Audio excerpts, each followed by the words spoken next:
Let's see, we'll give the stream a second to catch up. Takes just a minute. And it says you are live. Hello there. It's showtime. Hey, welcome everybody. Glad to see you here at Blue Marble Science for the afternoon. And I know we went live because I just heard my telephone tell me that. How about that? Amazing. So today we got Flat Earth Math. Charles.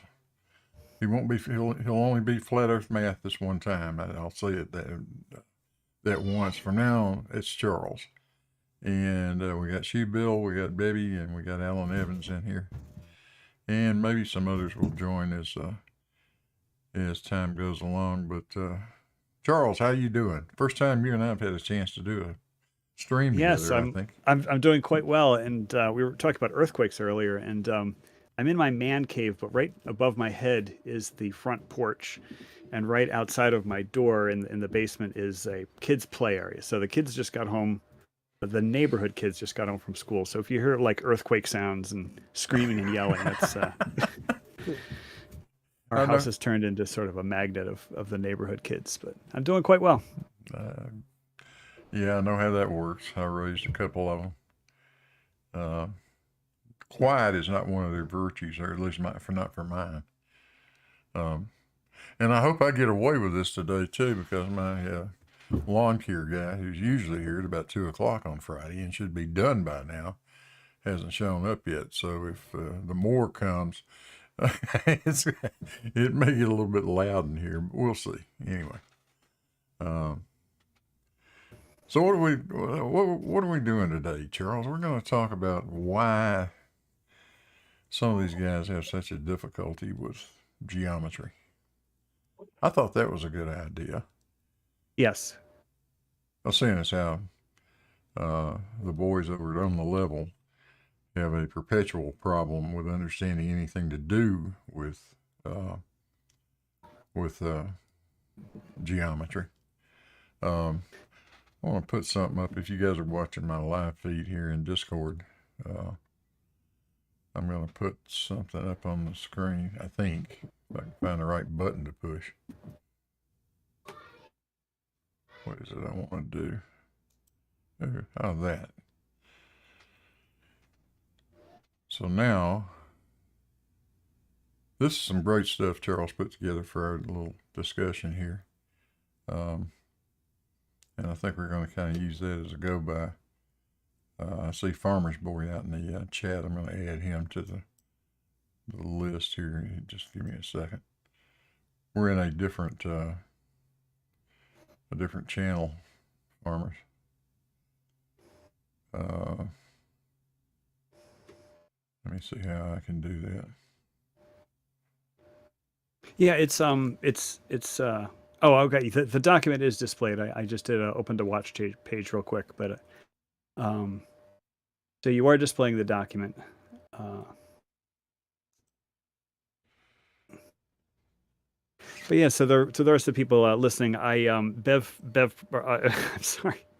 Yeah, Bev and I have had a number of interesting conversations, but Blue Marble Science invited me to do a live stream, and with the topic, why can't these guys do geometry? So I just started coming up with what I thought was just going to be a bulleted list of 10 items, but that expanded to 15, it expanded to 20, and then so I started, try to organize them. So what you're seeing here is a document that it's actually originally exists as a Google Doc, and so when the stream is over, I'll be posting a link to it, and people can tear it apart or whatever, examine it, and but it's just literally off the top of my head, just some thoughts I had about his question.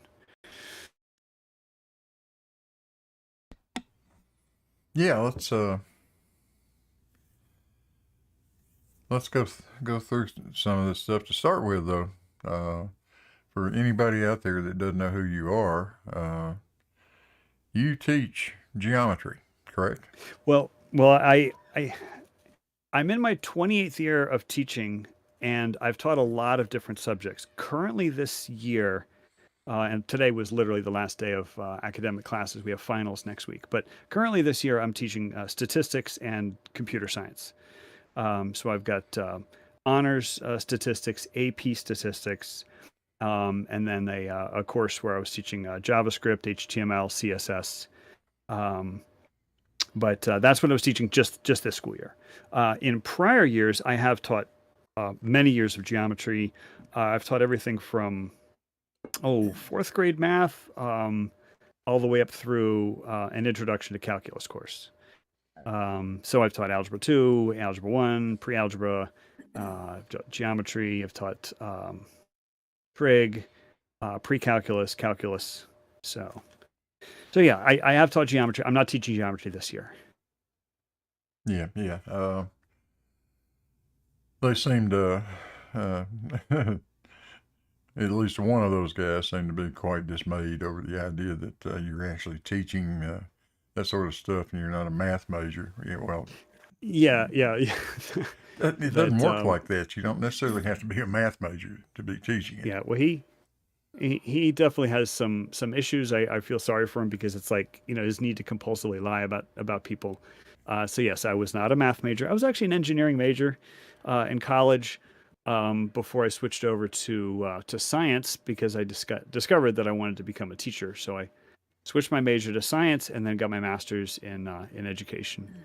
But yeah, so I've taught, I actually almost had a statistics minor in college. I started taking 400 level stats classes for fun. But Or you're glutton for punishment. I love statistics. Oh my goodness, I love statistics. Yeah. And but a lot of people call it sadistics because they do not like statistics. That's kind of the way I felt about it. But this guy that whose name is not Mike Jones doesn't seem to understand that many of us that took technically oriented subjects like engineering took on a hell of a lot of math. I took 3 semesters of calculus, a semester of differential equations. I took vector algebra, all the same stuff you would have taken. These are core courses that are required if you're going to be in physics or engineering, or not quite as much for chemistry, but and a lot of other things too. So yeah, I mean, I took microbiology, I took geology, I took meteorology. I had quite a broad swath of science. But all this is actually beside the point, because if anybody can apply logic and with some critical thinking skills, then qualifications are just they're just something on a piece of paper. Anybody anybody with a head on their shoulders could correctly discover the shape of the earth, applying logic and critical thinking, and especially examining data, because there's a lot of just dismissal of mountains of evidence because it doesn't conform to a belief, which is point number 1, faith in not globe. So they just dismiss just mountains of evidence. Just everything's fake because not globe. Yeah, let's talk about that, because that's exactly what they do. They don't know what it is. They're just really sure what it isn't. Right. Well, what it is reality. Right. which shall not be described, because that's making a positive claim, and they will never make a positive claim other than obtuse ones like all parallel planes are parallel to each other. And it's like, well, how are you going to prove that? How are you going to disprove that? Like, how exactly does that look in the real world? Being that we don't have parallel planes that are 1,000 square miles. It's just a thought experiment at that point. So they, the only positive claims they make are the ones that are, extremely difficult to disprove on their face. I mean, so that's why I always tell people you can figure out the shape of the earth in many other ways, but hanging a plumb bob and another plumb bob 69 miles away and measuring that they're 1 degree divergent, like, I mean, we don't have the technology to do that, Yeah, how would you do that? Right. That's not So, possible. right. Or Oh, even look, finding the hump on like a building site, like, somebody's pouring a concrete foundation. Oh, you're telling me there's a hump in the middle? It's like, a hundredth of a millimeter, sure, so it's just not practical. So the finding the shape of the earth is easily done, not using crude, building site tools. But they, something got in their heads that they have faith that it is not a globe because of all the. I was just talking to somebody today. Like, there's countless 2-hour documentaries on why the Earth is flat, or why it's not a globe, I should say, because Bev is not a flat earther. He lives in reality, but so if you want to go down the rabbit hole of flat Earth, there's no shortage of quote unquote evidence and quote unquote documentaries proving that the Earth is flat or that the Earth is not a globe. And that's I think where these guys ended up, and they just haven't found their way back. well, yeah. If they've even tried to find it, I don't think they have. Yeah. Well, Um, there's no desire on their part because, and so, if we want to talk about this document, um, number one, faith in not globe. So, and I don't know, I don't want to ask you a personal question, but I personally am a man of faith. Um, I was converted actually a few years ago in a very spectacular fashion on the floor of my living room. But my faith is very personal. And somebody could come up to me and say, give me a list of like 20 bullet points for why God doesn't exist, and I'll just be able to swat those bullet points away. Like, I won't even give them, you know, I don't even have to give them a second thought, because I have faith that God is real. So you could give me a list of quote unquote facts, and I'm just, maybe I won't be able to pick a flaw in your argument about why God doesn't exist, but like, I know God does exist, so I'm just going to dismiss what it is that you're bringing to the table, right? I'm just going to dismiss it. And so you're trying to prove to me that God doesn't exist, and I have faith that God does exist, so I'm just going to swat him away without, And I think flat earthers, or people who have faith that it's not a globe, like Bev, they genuinely have this faith. They have a very heartfelt belief that the Earth is not a globe. And so we come to the table bringing facts and logic and critical thinking, and they just swat it away. And so that gets down to like, Charles, yes. sorry to interrupt. So you're saying personally, from your point, that you're if anyone questions your faith, you will say you'll dismiss it. Is that correct? Is that what you're saying? Well, um, not that if they question my faith, but let's say they're trying to convince me to become an atheist. Let's say, because they know, the truth in their world is that God does not exist, and so they're trying to explain to me, Charles, that God doesn't exist, and they come to me with a list of facts and reasons.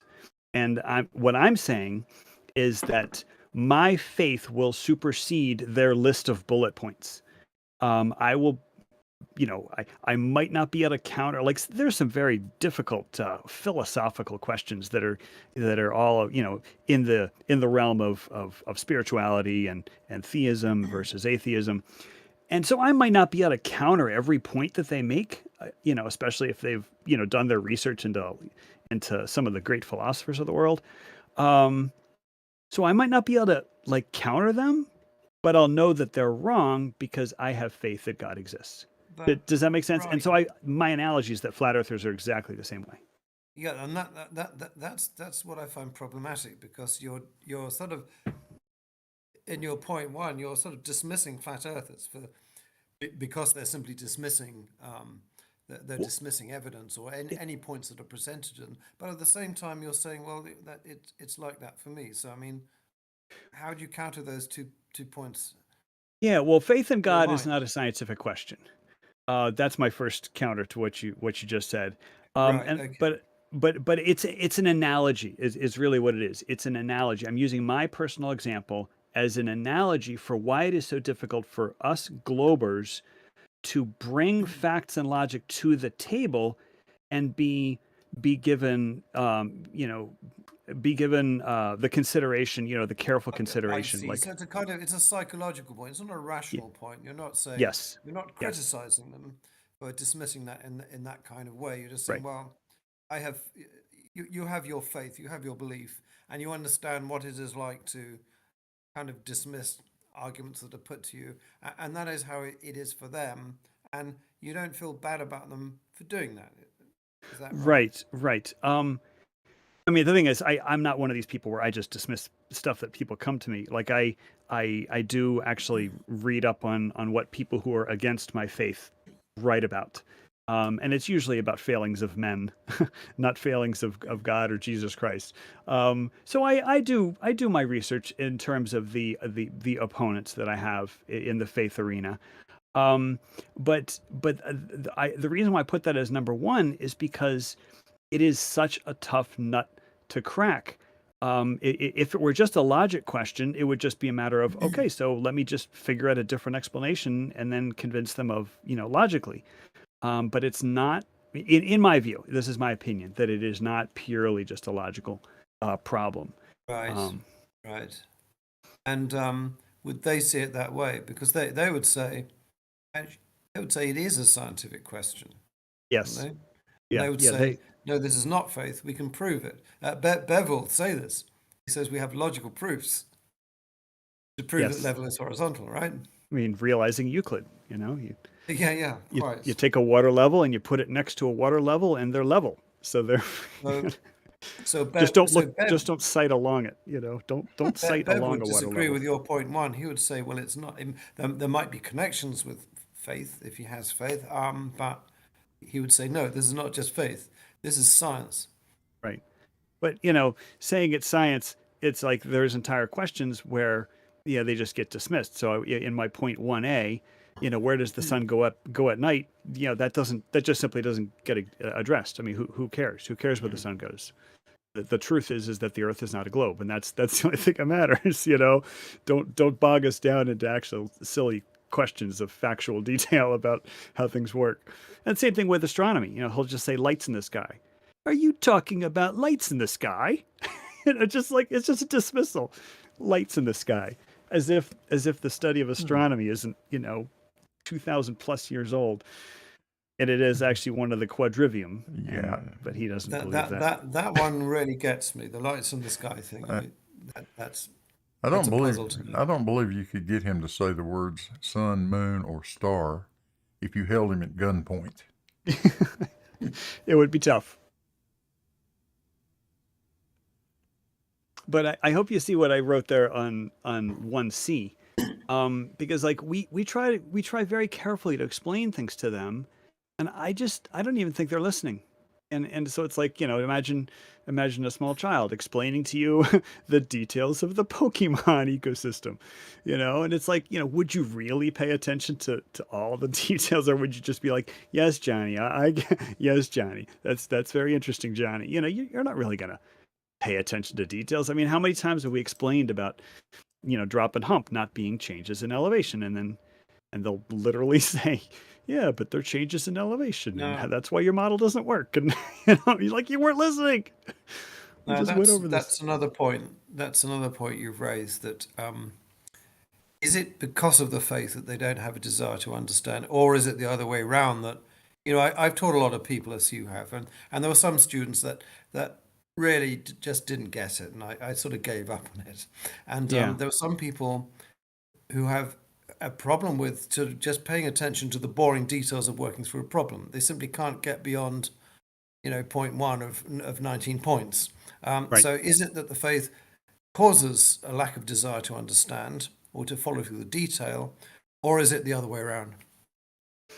I would say that they're correlated, and correlation doesn't prove causation. So it's a fascinating question. They could both be caused by a third factor. Um, you know, Susceptibility to conspiracy theories, or lack of spatial awareness. Like there's some people who could just visualize geometry in their heads, um, and there's many people who can't. And that's a fascinating question. I do not have an answer, but I think Oh they are dear. correlated. Correlate, right. Okay. So Blue, do you want to scroll up and we'll or we could change the topic, or talk Yeah. about something else. But Well, it's got a point too. yep. So yeah, inattention to detail, and this is very closely dovetailed to what we just what we just were talking about. But I tried to put in specifically with points B and C. Like we'll be talking about sunlight, and they'll say, like the crepuscular rays, how, oh, the sun has to be close because, look at those crepuscular rays, how they're, spreading out behind that cloud. And no, and we say, no, the light is coming in parallel. But then they'll say, yeah, well, how do eclipses happen? Because you have the penumbra and the umbra, which means the light is not coming in parallel. And it's like, they just get wrapped around, like they don't understand, like that's point 2C is exact versus approximately. And then also point 2B, technical versus practical. You're not going to measure the shape of the Earth with an auto level on a building site, or a theodolite on a building site. The Earth is really big, and horizontal really seems to be the same as level on a building site. And so they just missed the idea that maybe you need to expand your scope so that, okay, so now plumb bobs are diverging, or level is not horizontal. But anyway, so I'm kind of rambling.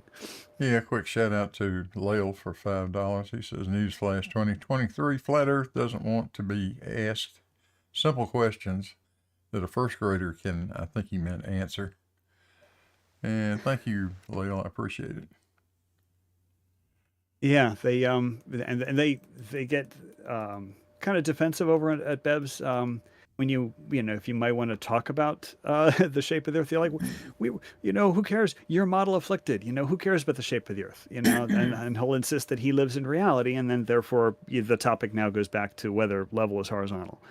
And so any of these specific questions that would need to be answered, if we were to try to pin somebody down as to the shape of the Earth, is it shaped like a pizza? Or then how do things work? Where does the sun go at night? So they don't want to be asked. So Lale is is saying the exact right thing. They don't want to be asked questions, but unfortunately, a child could answer. Well, they have an amazing ability to flip in and out of exactness to total approximation, and make no distinction between the two. I see them Right. do that all of the time. So it makes having a conversation with any of them extremely difficult. Right. You have to be so careful and so precise about it. You almost have to start every sentence you say with a definition of the word you're about to use in the sentence you're about to say. Right. And I address this, the point number 10 is on precision. But here, point 2A, we try to make distinction using precise language. And then that upsets them. And it's like for example, yesterday I was in the text chat, and I said, the idea was, are all verticals parallel? And so I typed in a response, and this is in the Discord text chat, that all verticals on a sheet of graph, or no, all verticals are parallel on a sheet of graph paper, sure, but in reality, plumb bobs diverge. And this person whose name is not Mike Jones, he screenshotted just the first few words of my answer, which says all verticals are parallel. Like literally cutting off the most important part of that sentence, which was all verticals are parallel on a sheet of graph paper. Sure, but plumb bobs diverge. So it's like literally the meaning, like he stripped the meaning out of what I said to get a gotcha screenshot. Oh, Charles just says that all verticals are parallel, and it's like, it's dishonest on his part because he's a pathological liar. But we get that all the time. We try to be specific, and that is very upsetting, because the more specific you are, then the closer you'll get to the truth, and they don't want to get close to the truth. A quick example from just a few minutes ago. I was listening to Bev's show, and he was talking with some glober. I'm not familiar with him, and I couldn't really see his name. And the guy was talking about how there aren't any world maps that aren't incredibly distorted. That, every single world map has some sort of distortion built in, Yeah. but that you could have a map of a local area that is very accurate. And then Bev countered with, well, we're just talking about maps, So here's this guy trying to be very precise in his language. World maps have distortion, local maps are accurate, and he was just shot down. Oh, well, we're just talking about maps. So it's like the distinction was lost. Our map's accurate, our map's not accurate. Like that distinction was lost, and again, you may say that's deliberate, and I think it is partially deliberate, but partially subconscious. Oh, I think a great deal of it is very deliberate on Bev's part.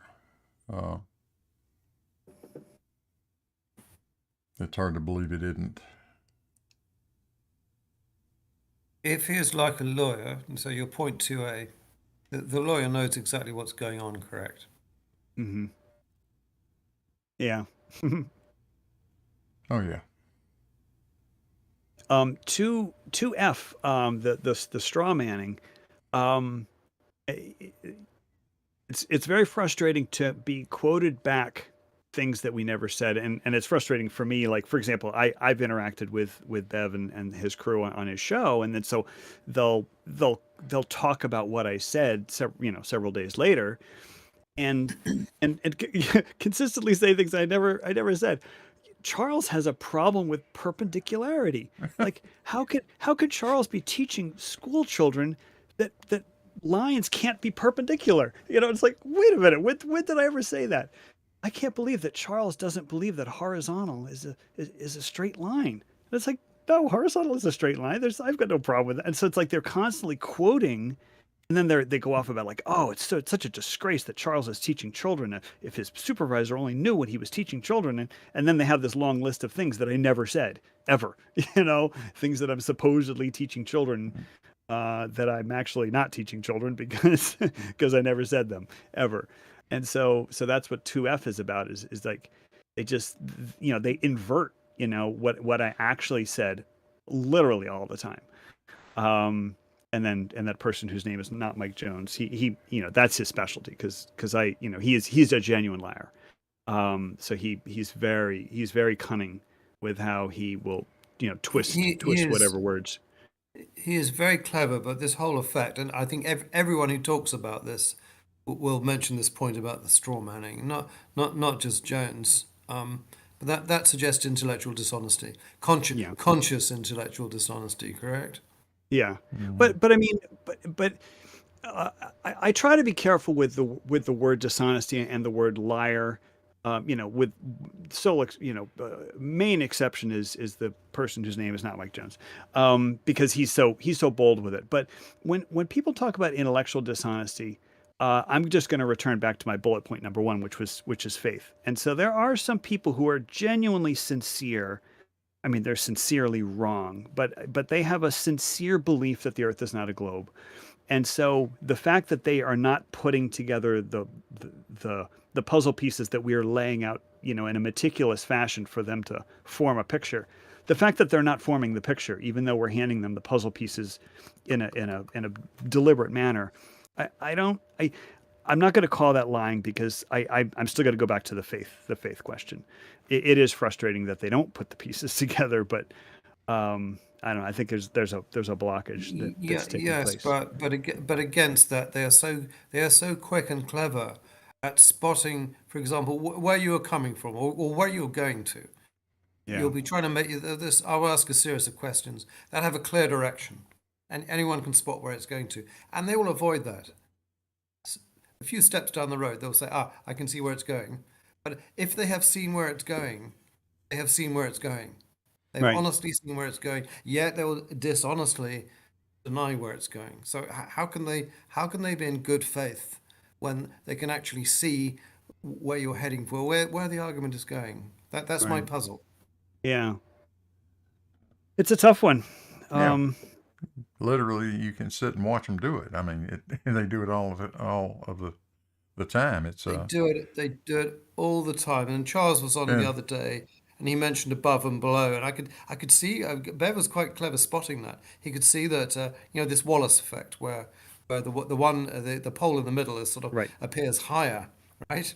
yeah, And yeah, so the tip of the pole is above, right? Note the word above, the line connecting the viewpoint of the observer and the pole at the very other end, right? So Yes. Bev spots that and he says, ah, so what do you mean by below? Do you mean a higher elevation? Now, of course, you know that with a Wallace effect, that your eye level is, where your eye is, where the middle pole is, which appears higher, and the final one, they're all at the same elevation, right? Yes. They're Yes. all at the same elevation, yet you have to say, well, actually, no, it appears as though the one in the middle is higher than I at a higher elevation. And I thought, at that point, I thought, yeah, Bev has clearly seen that. He has Yeah. clearly seen where you're coming from, and he is trying to find a sort of pseudo-logical flaw in your argument. Yeah. Well, And that's my puzzle. yeah. Well, this very specific thing, and there's a bullet point later on that's talking about hump versus drop.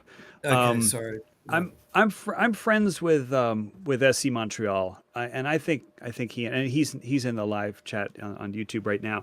I think SC Montreal is a very sincere fellow, Yes, and I agree. I agree. Yes. and but there is a blockage with trying to explain, the distinction of, hump, drop, and then equal elevation. And so it's just, I'm not really sure where it's coming from, but the thing is, it does sound like SE, he wants to hear your argument, he wants to learn and listen, but it's just not getting through.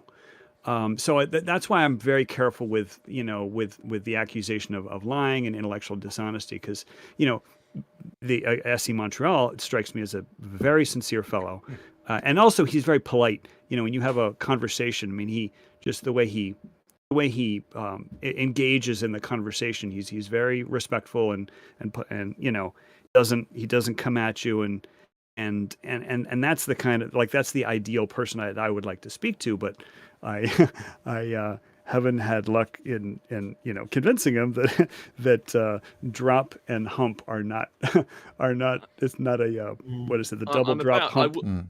I will be having a debate with him actually in the next few weeks. I prepared a sort of a presentation for him to go through that with him actually. And you're absolutely right, Charles, about not accusing people of being a liar. I've only ever accused 3 people, I think, in all the debates over the years I've done, of being a liar, possibly 4. Because you have to be a liar. They have to be intentionally trying to deceive. So you have to know what's going on in their mind, which is quite a difficult thing to do. And I think S.E. Montreal is a good example where he's not a liar, whereas there have been examples where where there's something he said that that he knows is the opposite. And I think he is one of the people who is a liar. There are a couple of other examples, but they are few and far between. Most of the time, they're just deluded. I tend to agree with you. I don't. SE doesn't strike me as the kind of guy that is just intentionally lying about anything. On the other hand, the guy that may or may not have a legitimate surveying certificate is another case altogether. Right. I think most of the time that guy's lying.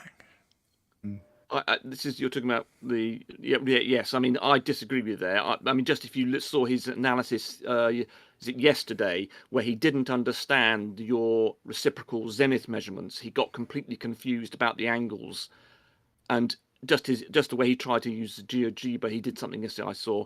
He clearly doesn't understand what the hell is going on, and there are numerous other examples of that. He does lie as well, but half of it is lying, half of it is stupidity. In my opinion. So we've got a super chat from our favorite individual. Read it out. Okay, so from the person who may or may not be Mike Jones, $2. He says, "Because you're all sophists and we're too smart for you." Okay, well, thank you for the super chat. Mike Jones, by the way, George did a criminal investigation on him and found some very unpleasant things that he'd been up to. So yeah, we won't go into that. I would recommend not interacting with the guy. Basically, we will stay away from that. It certainly isn't worth the effort. Yeah, that's what I was going to say.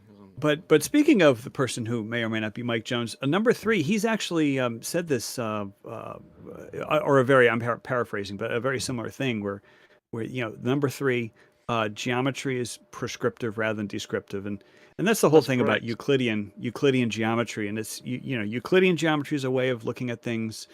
Non-Euclidean geometry is a way of addressing, curved surfaces and how you talk about things that are on the surface of curves. But it strikes me like a lot of this comes from mathematical or geometric illiteracy. For example, I think there was a conversation I had with Bev, it was like maybe a year ago, where I mentioned that if you have a sheet of paper, even a sheet of graph paper, you could, with an X or Y axes, you could locate a point on that sheet of paper using Cartesian coordinates, and apparently it was Descartes' birthday yesterday. But then I said, are you familiar with polar coordinates? And I think he got kind of upset with that, like, that polar coordinates can't exist because everything is in X and on the XY plane. And the idea that you could describe that very same dot using 2 values in the polar coordinate system, you could also describe it with 2 values in the Cartesian coordinate system, and it's the same dot and it's the same X and Y axes. And the idea that polar coordinates can coexist with Cartesian coordinates, it just, like, I just don't think they have the mathematical grounding. Like, it just goes right, just goes right past them. Like, I don't think most of these folks have a grounding in trigonometry. So. Sorry, are you claiming that geometry is descriptive rather than prescriptive? Yes. Well, that's completely wrong. No, Geometry... I'm descriptive. I'm saying they're saying their belief is that geometry is prescriptive. I think I misheard you. I misheard you. It is prescriptive. It is deductive. It is No, not. It is not prescriptive.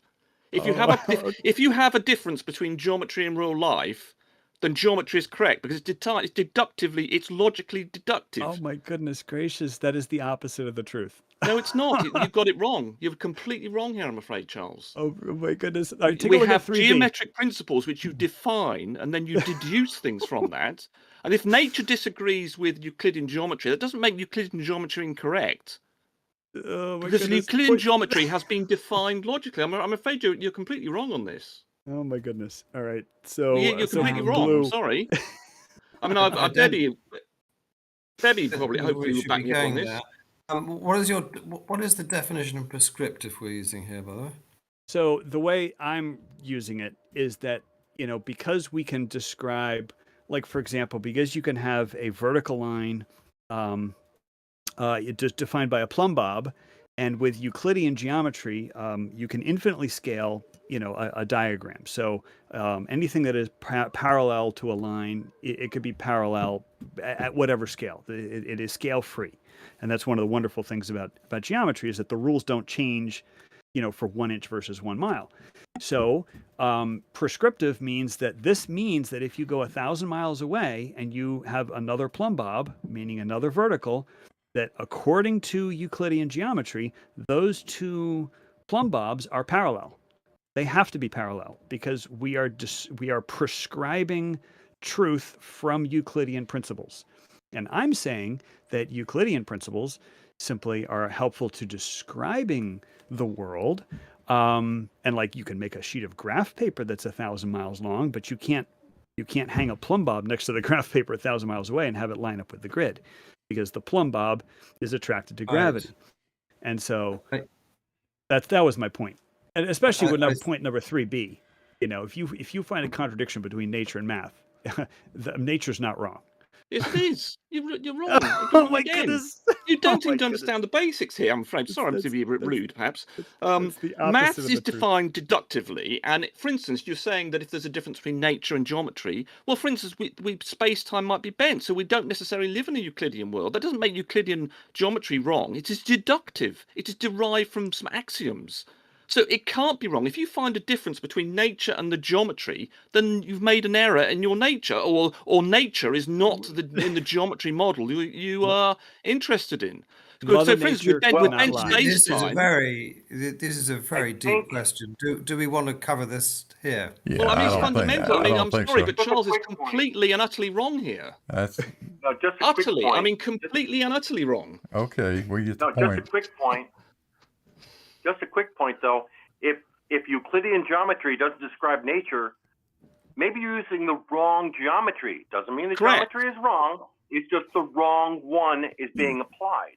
Absolutely correct. Well, yes, Right, exactly but right. My point Larry. about Euclidean is specifically about like the vertical. You hang a plumb bob, it's vertical. Vertical's got nothing according to do with geometry. Well, Vertical is a Yes, physics correct. thing. but that's Vertical and where horizontal are but that's- physical things to do nothing to do with geometry. There's no mention of vertical or horizontal in Euclid, except Yeah, where it's this- using some strange reference to what you do on a piece of paper. But other than that, there is no vertical and horizontal has absolutely nothing to do with Euclidean geometry. yeah. But then, that was but my then point. Rumpus, you agree that maths cannot be wrong, correct? Well, if you decide on your logical framework, you say this is correct, you define it to be correct, then all the things that you can deduce from it logically must be correct.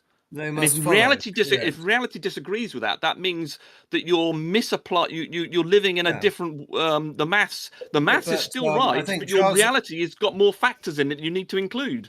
Right, but Rumpus, Charles's 3b is actually ironic. He's saying, Charles is not saying this, or perhaps he'll correct me. He's saying, No, he he's is. saying the other side will say if you discover a contradiction, it must be a math error. No, he's saying that's he's my saying that. statement. That's That's your that's my statement. Yes, that's why it's Okay. completely wrong. It's completely and that is utterly complete- wrong.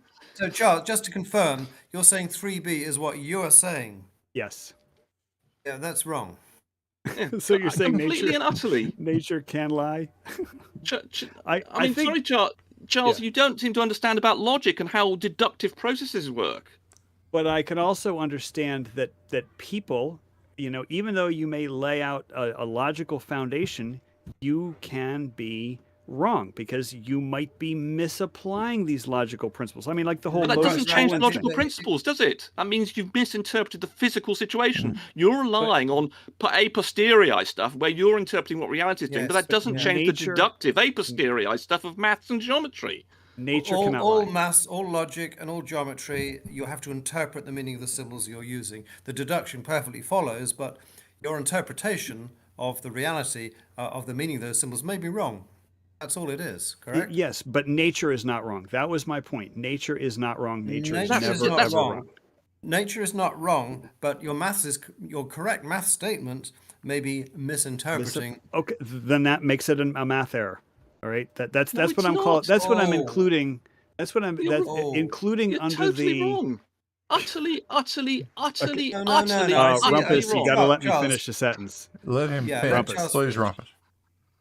You gotta let him finish My that. phrase, math error does not mean like a calculation error. It includes. It's an umbrella term. And again, this was literally a document that I wrote off the top of my head. But math error means anything from a calculation error or a measurement error or a misapplication error. All right, it is a human error caused by somebody who is trying to process something with math, logic, or geometry. But nature cannot lie.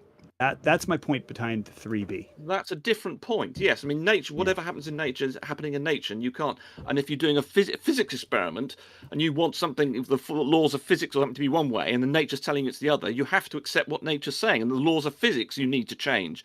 But maths and geometry are deductive things, and you might be misapplying them, or the real world might be using a different geometry, as Larry pointed out. But geometry is always correct. Euclidean geometry is defined from principles, and things derived from that are always going to be correct. If you do something, if you say that the world is Euclidean, and then you find a difference between the real world and your geometry, then you've made some error in your interpretation of the real that's world. That's a human error as a math person. Whether it's misapplication, but nature cannot lie. So. Yeah, If that's there's a mistake, it's because a human made the mistake. It wasn't nature making the mistake. But Yes, but my point, you've said that nature. You've said that maths and geometry comes from nature. No, it does not. Maths comes from defined principles, and the fact that you may be making a mistake or misinterpreting what real world is doing, well, that's another issue. Nature cannot lie. That you seem to got mixed up. You seem to think that nature cannot lie is somehow invalidating maths and geometry. No, it doesn't. okay, you completely missed what I just said. But getting back to the original point, the original statement about geometry is prescriptive. The prescribing happens with a math person. All right, there's a human being doing the prescribing. I'm arguing that math and geometry describe nature, but the nature does not do what the geometer says it should do. And the example of the two vertical lines 1,000 miles away. But I think we should move on. Yeah, let's move on. Get away from that one. We don't want to spend the entire show talking about number 3. Let's move on to number 4. So the classic hump and drop, or the double drop hump paradox. and and the words are loaded. Everybody knows in the real world that hump means going up followed by going down, like a camel's hump or a hump on a hill, the hump of a bridge, the hump of a marine span on Lake Pontchartrain. I did say marine span, so it's the part where the bridge, right, allows clearance for boats, right? Yeah. But that's not an actual hump as far as the what we see visually when we train our camera across a large body of water, and the water is not actually going up in our viewfinder and then going back down the other side. It's level. So they just don't understand the difference between hump in the real world and a visual hump where something is going up in the visual field and then going down the other side. Well, yeah, the part they leave out is the fact that no matter where you're standing, you're looking down to see the horizon. Yes. You are always looking down. I don't call that a hump. Now, if you're talking about a chord line between two points on the surface, then that's where they come up with this hump stuff. Right. What is ultimately the sagitta. Right, exactly. But at no point are you ever looking up at the horizon. Right. Not in reality. Right. Unless there's refraction effects. The whole thing with the water level is if they have 2 vertical columns, then they only get this chord line, and they're calling that level, but it's only level in the middle. They don't understand that. And you put 3 vertical columns on the same water level, what Bev does not acknowledge is that there are now 2 chord lines from the beginning to the middle and the middle to the end, and that is not one continuous straight line. Yet he put a whole thing together with extending straight line segments, like all points of the vertical columns in a water level are a straight line because it's a water level, and then level is horizontal, and horizontal and level are the same. They have those 2 words so tightly welded together that every time you mention level, they'll just replace that with the word horizontal and call it a gotcha. Right. And they call it a paradox, the double drop hump. And S.E. Montreal is in the chat, and he says, is it a hump or a drop? That's the question. It's both. It's simultaneously both, right? If you're standing or if you're like on a body of water, you're in a little rubber dinghy, and so you're looking out at water ahead of you, water behind you, water to the side of you, Blue just said, the horizon is always below your eye level. The level water always drops away. But if you were training on a far target and then you have a chord line, well, then the water will appear to go above that chord line and then back down the other side. So SE, it's just a visual thing, but this has been explained to you like a million times. But that's a common problem about why, getting back to the original question, why flat Earth folks can't do geometry. Well, they get confused by the phrase hump and drop, and I believe it's because those 2 words are loaded because they sound like changes in elevation. Yeah, well, they insist on making them sound like changes in elevation. Yeah, I will be showing I'll be showing S.E. Montreal diagram when I eventually get around to debating him, showing how the 2 are coexistent. And there is no problem whatsoever. There's no contradiction in these 2 things. And then you don't have this ridiculous, QE, have this ridiculous skateboard practice, whatever. They think that the drop, they don't understand the drop is from horizontal and not from level. They interpret a drop. The trouble is the word drop, of course. Sometimes we're referring it to as a drop or going down from the horizontal as opposed to a change in level. So if you've got a elevation change, like you're looking at a mountain or something, or a valley, that's a drop there going down. That's a change in elevation. The other drop, so there's two definitions here. The other drop, as I said, is from the horizontal, and if you just draw that on a diagram, this can be made very clear. I think even such that SE will understand it. He's seen it 100 times. I don't think it's been taken through it, though. I don't think there's no one. It's always been in some sort of confrontational environment where he hasn't been led through it properly, and it's been in some sort of multi-person debate. I'm going to get him in a corner, and I'm going to thrust this diagram on him, and he's not going to have any option but to understand it. Good I luck. will point out real quick, Rumpus, that I took him through it, and then the funny thing is that Jeremy understood it. And now Jeremy, a flat earther, is constantly butting heads with him on this very topic. Like Jeremy, yes, I do vaguely recall you did it. Yes, I think I can recall now that you did do something like that. Yes, okay, good. All right. Yeah, I gave him a very simple diagram where I labeled the terms hump and drop, and of course I put them in quotes because I was telling him that those terms, like you guys said, were loaded. But that diagram is very clear. It shows you both observers, how they perceive drop and how they see the surface getting in the way, and that's it. The diagram is very clear, but he's not going to get it easy. The problem is, as Blue has mentioned on several occasions, and George and myself, the word drop has two meanings, depending on whether you want to talk about it as a change in elevation or you want to refer to it as the difference between level and horizontal. So there's this one word that can mean two different things. And of course, they keep on thinking it's an elevation change. And we are often referring to it as the difference between level and horizontal. And this is why you need a diagram showing the two things with the two drops. Which leads us to number 5. Number 5 of the document. And the thing is, a lot of these bullet points in this document are just so intermeshed with each other. So level and horizontal. And I'm just going to go back to the building site, you'll say level is not horizontal, and then they'll show a picture of a person using a builder's level and saying, are you saying this level is not horizontal? And it just becomes an academic exercise. Yeah, well, you got yourself into trouble there, Charles, when you said they were identical over the distance of a construction site. No, they're not. They're not. They're not identical over the distance of a construction site. I don't think I said that they were identical. You did. I was very. You didn't say. You only said it once. Didn't I say practically? I think I insisted on the word you didn't qualify it with practically. That was the point. That was the thing that I objected to. You didn't say qualify it with practically. You said earlier in the conversation. I must have used the word practically.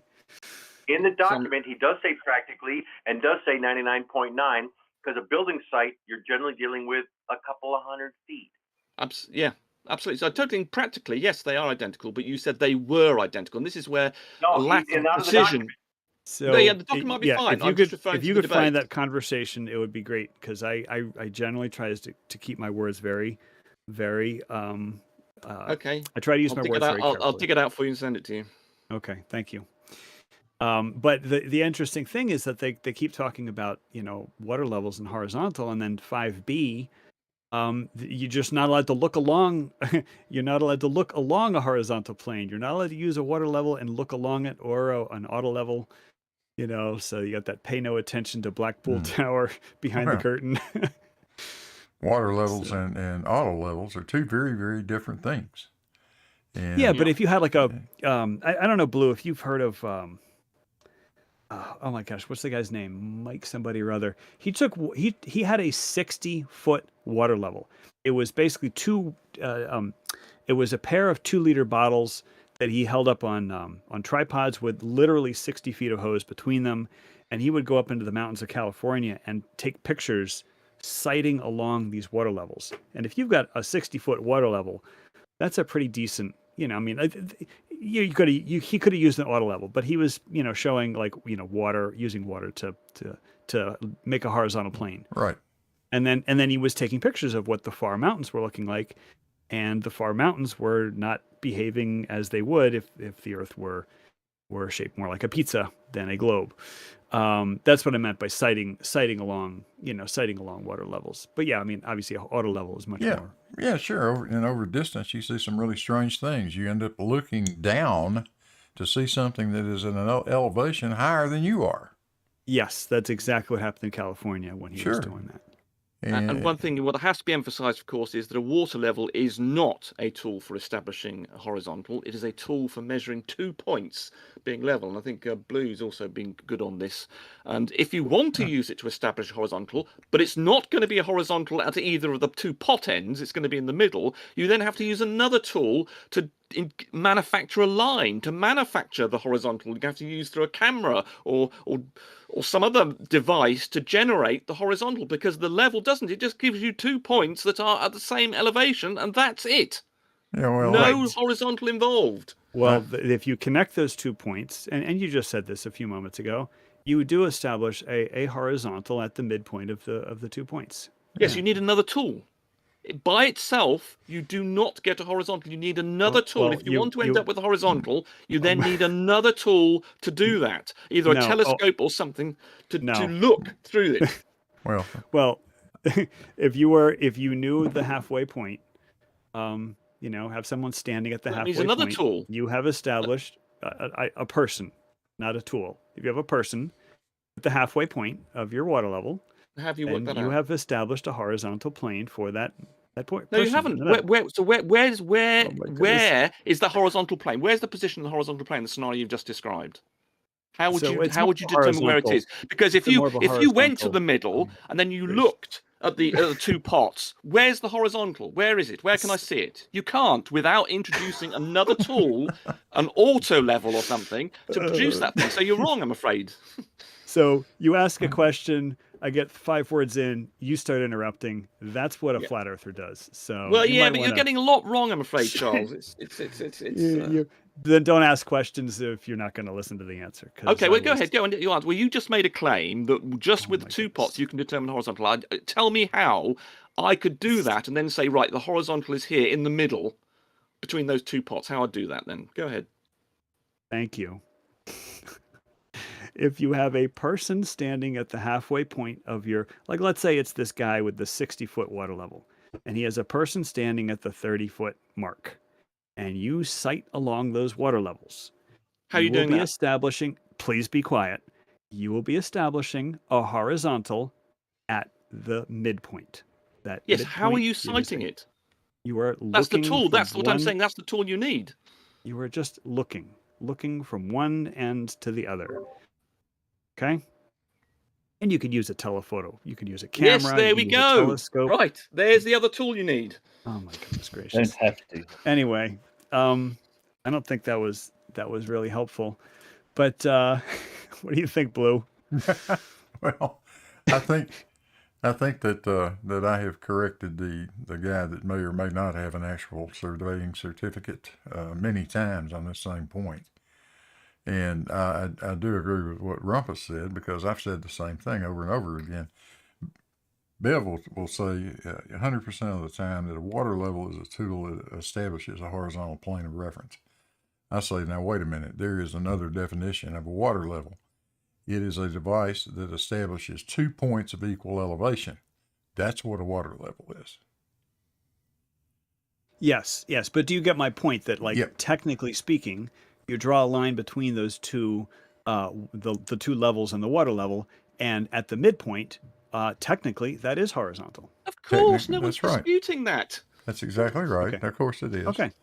It is not. Then we're just arguing over semantics then. Right. That no, line. We're not. We're arguing over, is it a tool that you can generate a horizontal? You just armed with those 2 things. You cannot generate a horizontal. Whereas if I have an auto level, I can say, go to a point and say, all these points are on the horizontal. You cannot do that just with 2 pots and a water level. You could not generate a horizontal feature or anything just with a water level. You need another tool to use to do that. So by itself, it cannot generate a horizontal plane. Well, obviously, we know from the geometry that the midpoint between the 2, but you need to generate a line between the 2 pots to do that, and you don't have a tool to do that.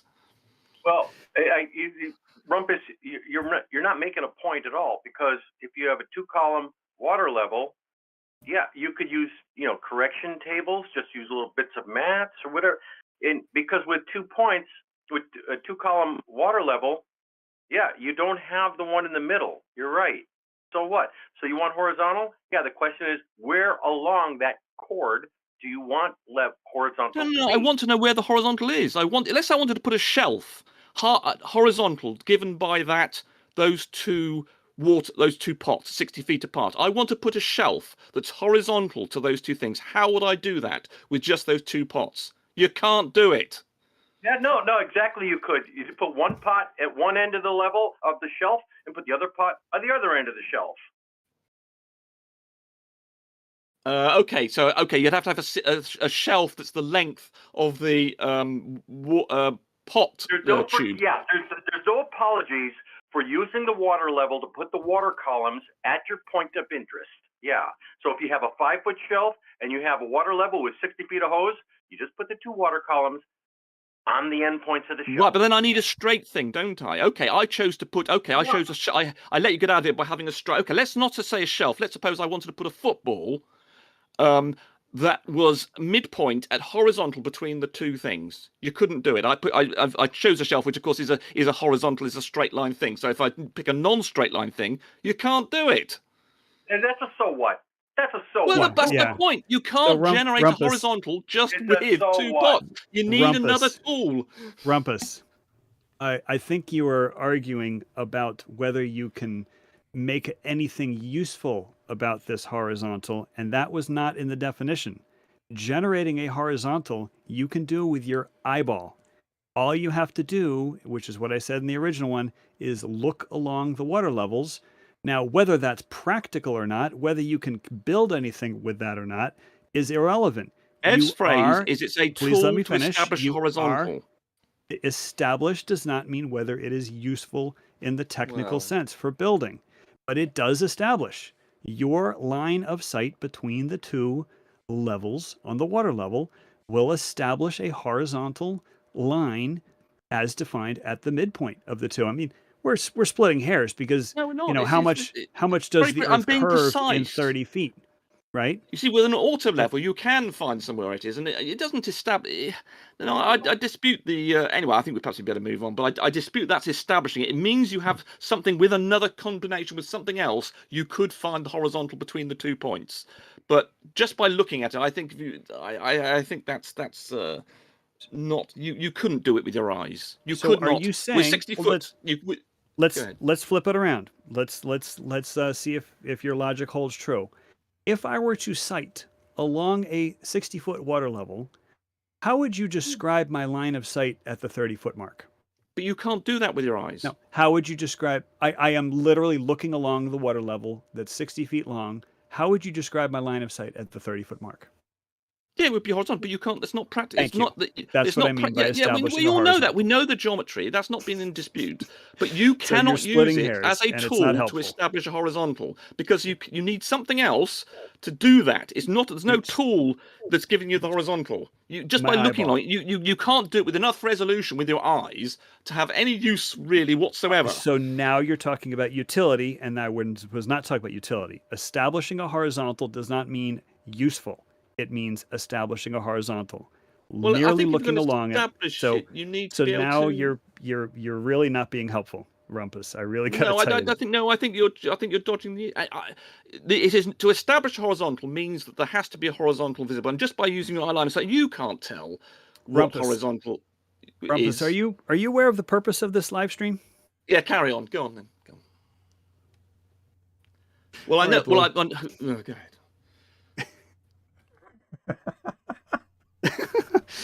Oh my goodness. Oh boy. I just told somebody, I told Bev that I would not be using "oh my goodness" in this live stream because that I would not be finding myself disagreeing with you the way flat earthers Well, I mean, you've made a fundamental error with your understanding of geometry, maths, and nature, I'm afraid. Rumpus. No. Rumpus, are you aware of the purpose of this live stream? Yeah, anyway, carry on. Rumpus.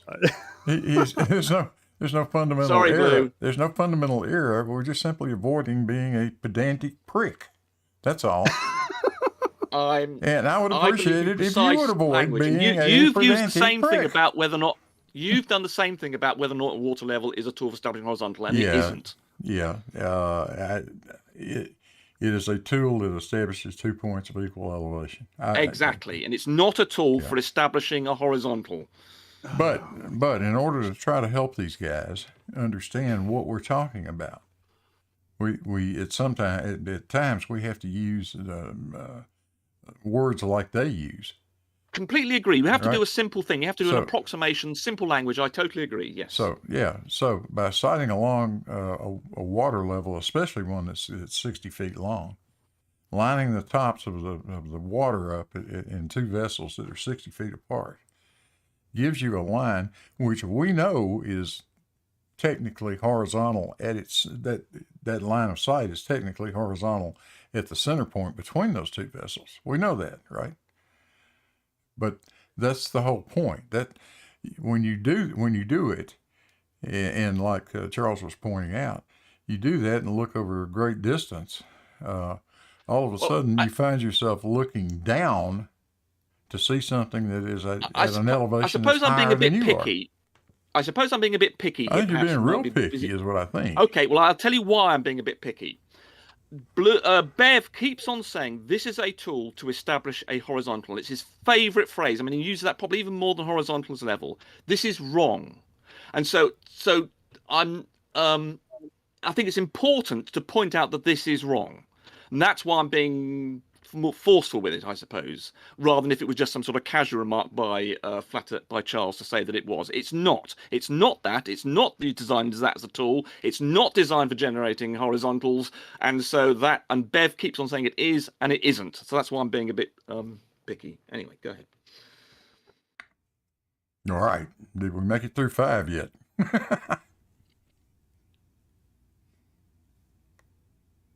All right. So, the at number 6 with LIGO, I think I'm now understanding what the person who may or may not be Mike Jones was talking about when he was trying to dunk on you, Blue, with the rise over run, and I don't think he understands that the elevation profile of LIGO is a continuous curve. At some point, when I've got some free time, I'm going to go to the as-built and I'm going to record literally every elevation that is marked on the drawing. And I don't know if they do it every, 50 feet or something, but like the as-built, it goes on for pages and pages and pages. I'll send them to you. I've already done that. Yeah, we have that Oh, data. okay. Someone, is it Sart Out or someone has already done it? It's Okay. every 100 feet. It's every 100 feet. Yeah, they have for, an elevation every for 100 what, feet. 2.5 miles? Yeah. 13,100 feet. Okay. So that's a 130 data points, and if you plot them, you'll get a curve. And so what Mike doesn't understand is that it's like, oh, rise over run, like that's the only thing he knows, and it's like it's a little more complicated than that. Of course, you can get the slope, middle to end, end to end, you get the slope. But it's funny how these guys don't understand that you could find the slope of a curve. And that's a kind of a fundamental piece of calculus and engineering, for that matter. So, yeah. But that's exactly right. If you only look at the end elevations of the LIGO tubes, you could convince yourself that it's just simply a slope, right? You've got an elevation change from one end to the other. And sometimes they ask about water flowing. Like if you poured water on LIGO, where would it flow? And it's going to follow those elevations.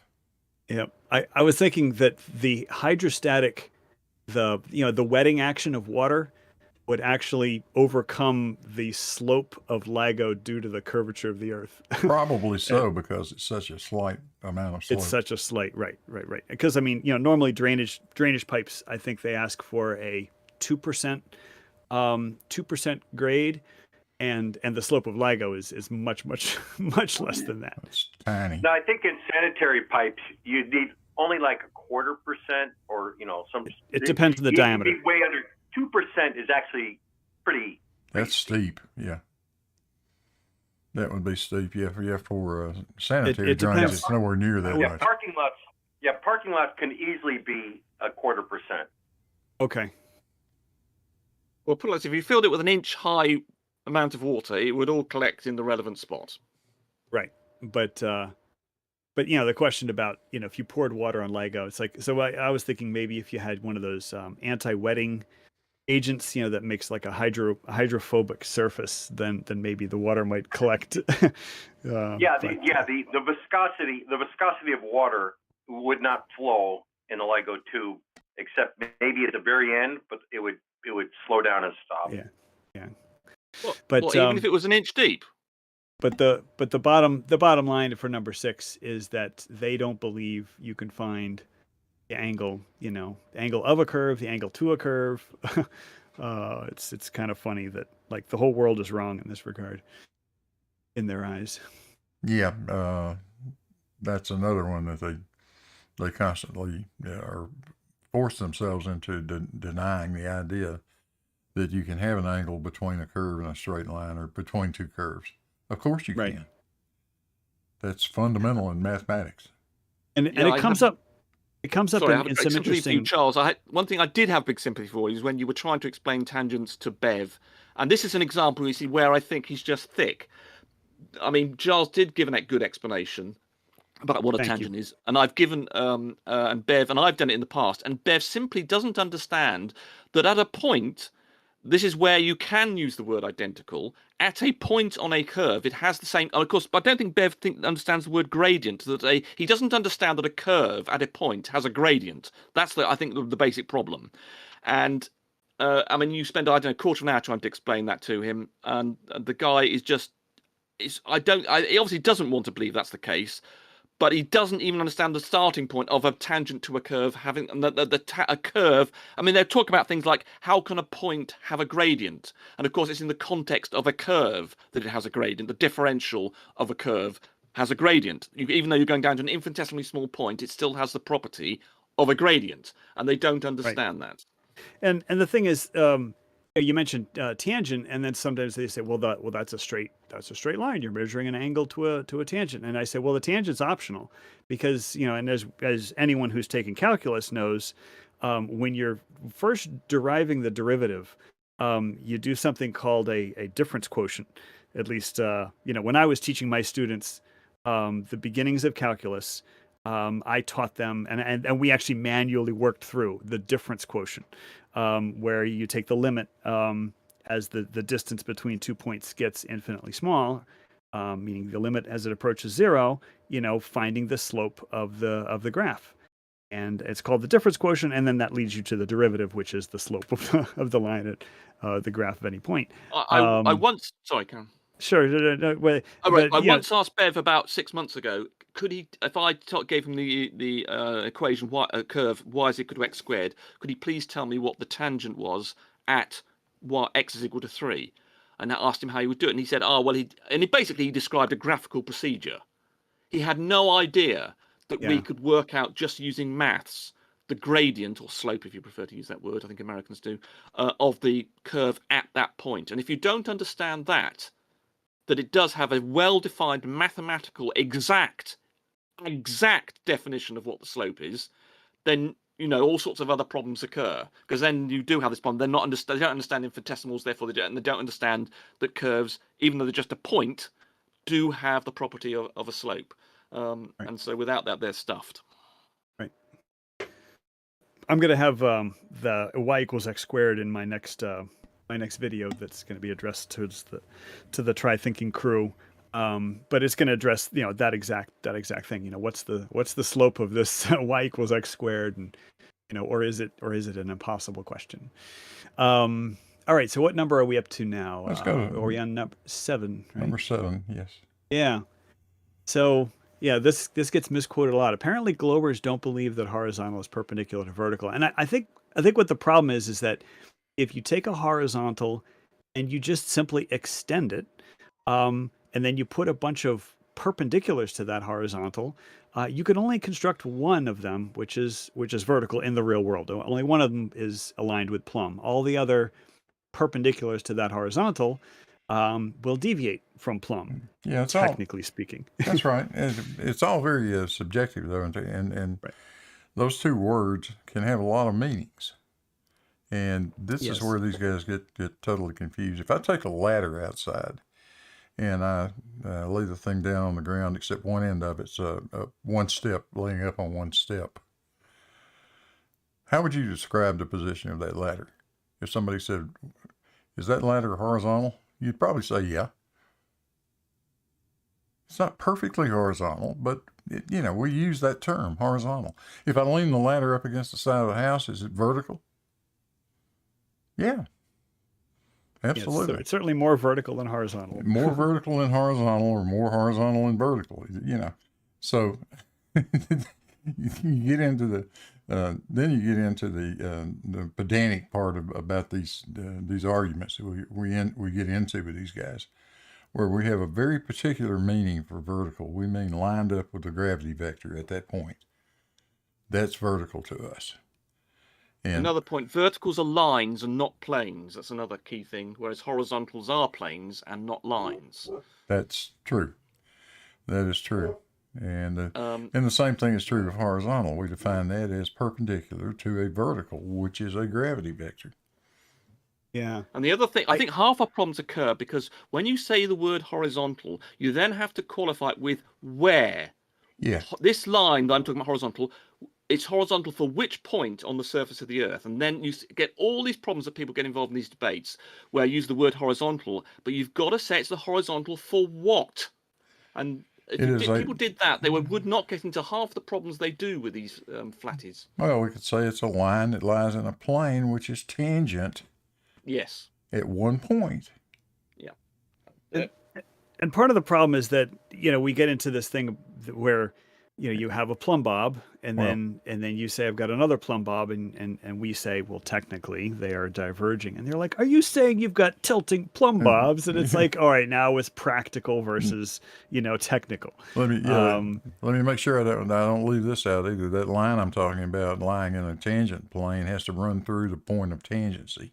That is then our definition of a horizontal line.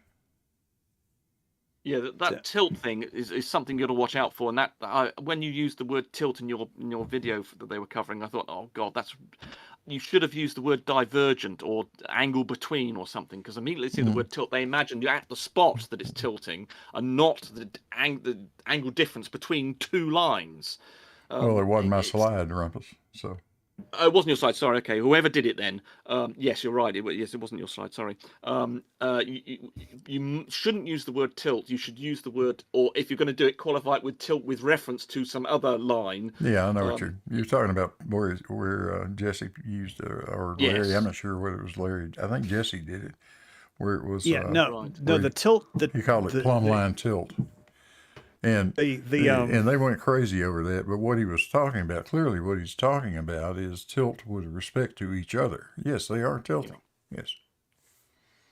But I think divergent or something, or angle between is a better thing to avoid the idea that it's tilting in front of you at a point. That oh look, I've got this tilting tree or something. It's colloquially it has another meaning. Where I think it was not a good word to use in that table. Angle between them. So yeah, I made an interesting distinction in B and C, in 7B and 7C, in that I think a very practical definition for a vertical would be oriented with plumb. So a vertical line, it's oriented with plumb, and then you can construct a horizontal perpendicular to that, and you'll always get a horizontal. So no matter what line you construct perpendicular to plumb, that line will be horizontal. It actually defines a horizontal plane, by the way, and this is another tricky thing. You should really use the word plane rather than line for horizontal. Okay, so you're missing my point, Rumpus. Go ahead, sorry. So letter B, where you start off with a vertical line, any line constructed perpendicular to that will be horizontal. But you can't do the reverse. If you construct a horizontal line, or if you have a horizontal line that is horizontal, you can construct an infinite number of lines perpendicular to that are not vertical. Correct. And so I would say, start with plumb, start with vertical, and then go from there. But interestingly, the reverse is true with planes. If you start with a horizontal plane, you can construct any plane you construct perpendicular to that horizontal plane will be vertical at that point of No. where you Well, I define. would say at this, you've got to define the point. If you said any So? plane that's perpendicular to a horizontal plane is vertical, it's not. Let him At- finish. Is that okay? where it's horizontal, right? I didn't say a million miles away, So, but where it's horizontal. And then, but the reverse is not true. You can have, in fact, Bev was yelling at me a couple days ago when he was trying to walk me through this, but he started yeah, I know with he a got that vertical completely plane. wrong. I mean, he spent 15 minutes shouting at you when he got it completely and utterly wrong. I mean, he was an absolute moron in that discussion. I had great sympathy for you there. Actually, you were So- trying desperately to get more than 4 words out. I know I'm interrupting you now, and That's what he's trying to do now. You're yeah, I know. rumpusing. Yeah, but you were. I really had sympathy for you there. Yes. So, But I mean, but, I knew so, what but he let me was just going. go back to the time. I've Oh got a my bit of a goodness controversial point gracious, here. Rumpus! You said, Will you please stop? okay.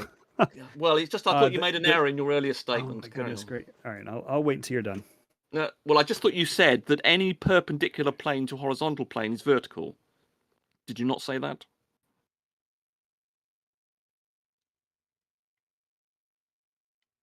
Okay. That was You a done? question. Yeah, That was asked a but question. Okay. Okay, forget it. at the point where it is defined as being horizontal, yes, okay. you can construct an infinite number of vertical planes. But the reverse is not true. If you start with a vertical plane, and I knew what Bev was going for when he said, so make a plane perpendicular to that, and that's a horizontal. And I said, not necessarily, because you can construct an infinite number of non-horizontal planes from your vertical plane. I think that's an interesting facet, depending on whether you're talking about a vertical line in 7b or you're starting with a horizontal plane in 7c. But this confusion leads to a lot of trouble, because sometimes they'll just say a horizontal, and it's important whether you are talking about a horizontal line or a horizontal plane, because you can define verticals from the horizontal plane, but you need to define horizontals from a vertical line, and that's an important distinction, which of course a lot of flat Earth folks or folks who don't believe in the globe, they miss that distinction. I would argue that the concept of a vertical plane is not a good one, because if you decide on a plane that you're going to call vertical, we know what you mean, it passes through the center of the Earth, not all the lines in that plane are vertical. So I think avoiding the vertical plane only really makes any difference if you're actually saying, I want to cut a vertical, I want to split something, cut something vertically, but you're referring to an object that's existing in the Earth. If you want to say, I want to put a vertical plane through the Earth, that's not really a very useful thing to do, because the lines inside it are not necessarily vertical, and verticals really are just lines in the context of Earth. I think you're wrong there, Rumpus, because when talking about the reciprocal zenith angles, that entire diagram takes place in a vertical plane. So the concept of a vertical But that's plane, not really I think, useful, though, is it? Because you just interrupted the lines. me. Oh, go ahead. Sorry. The concept of a vertical plane is very, very useful, because we're drawing diagrams where presumably this plane intersects somewhere very near the center of the Earth. But that's how we can have a circle, or something nearly a circle, represent the cross section of the Earth. But the entire diagram is we're just going to call it a vertical plane, and therefore we can use planar Euclidean geometry to show that the reciprocal zenith angles add up to more than 180. Therefore, the two zeniths are not parallel. I would say it is a plane. I think the use of the word vertical plane gets you into all sorts of trouble, as I say. Whereas all the lines in a horizontal plane are horizontal, but the sort of plane you're talking about, not all the lines in that plane are vertical. Right, but a vertical plane isn't defined that way. The plane itself is vertical, which means if you were to draw a line orthogonal to the vertical plane, and then measure the angle to that orthogonal, then you would see that one is horizontal, and then the plane itself is vertical.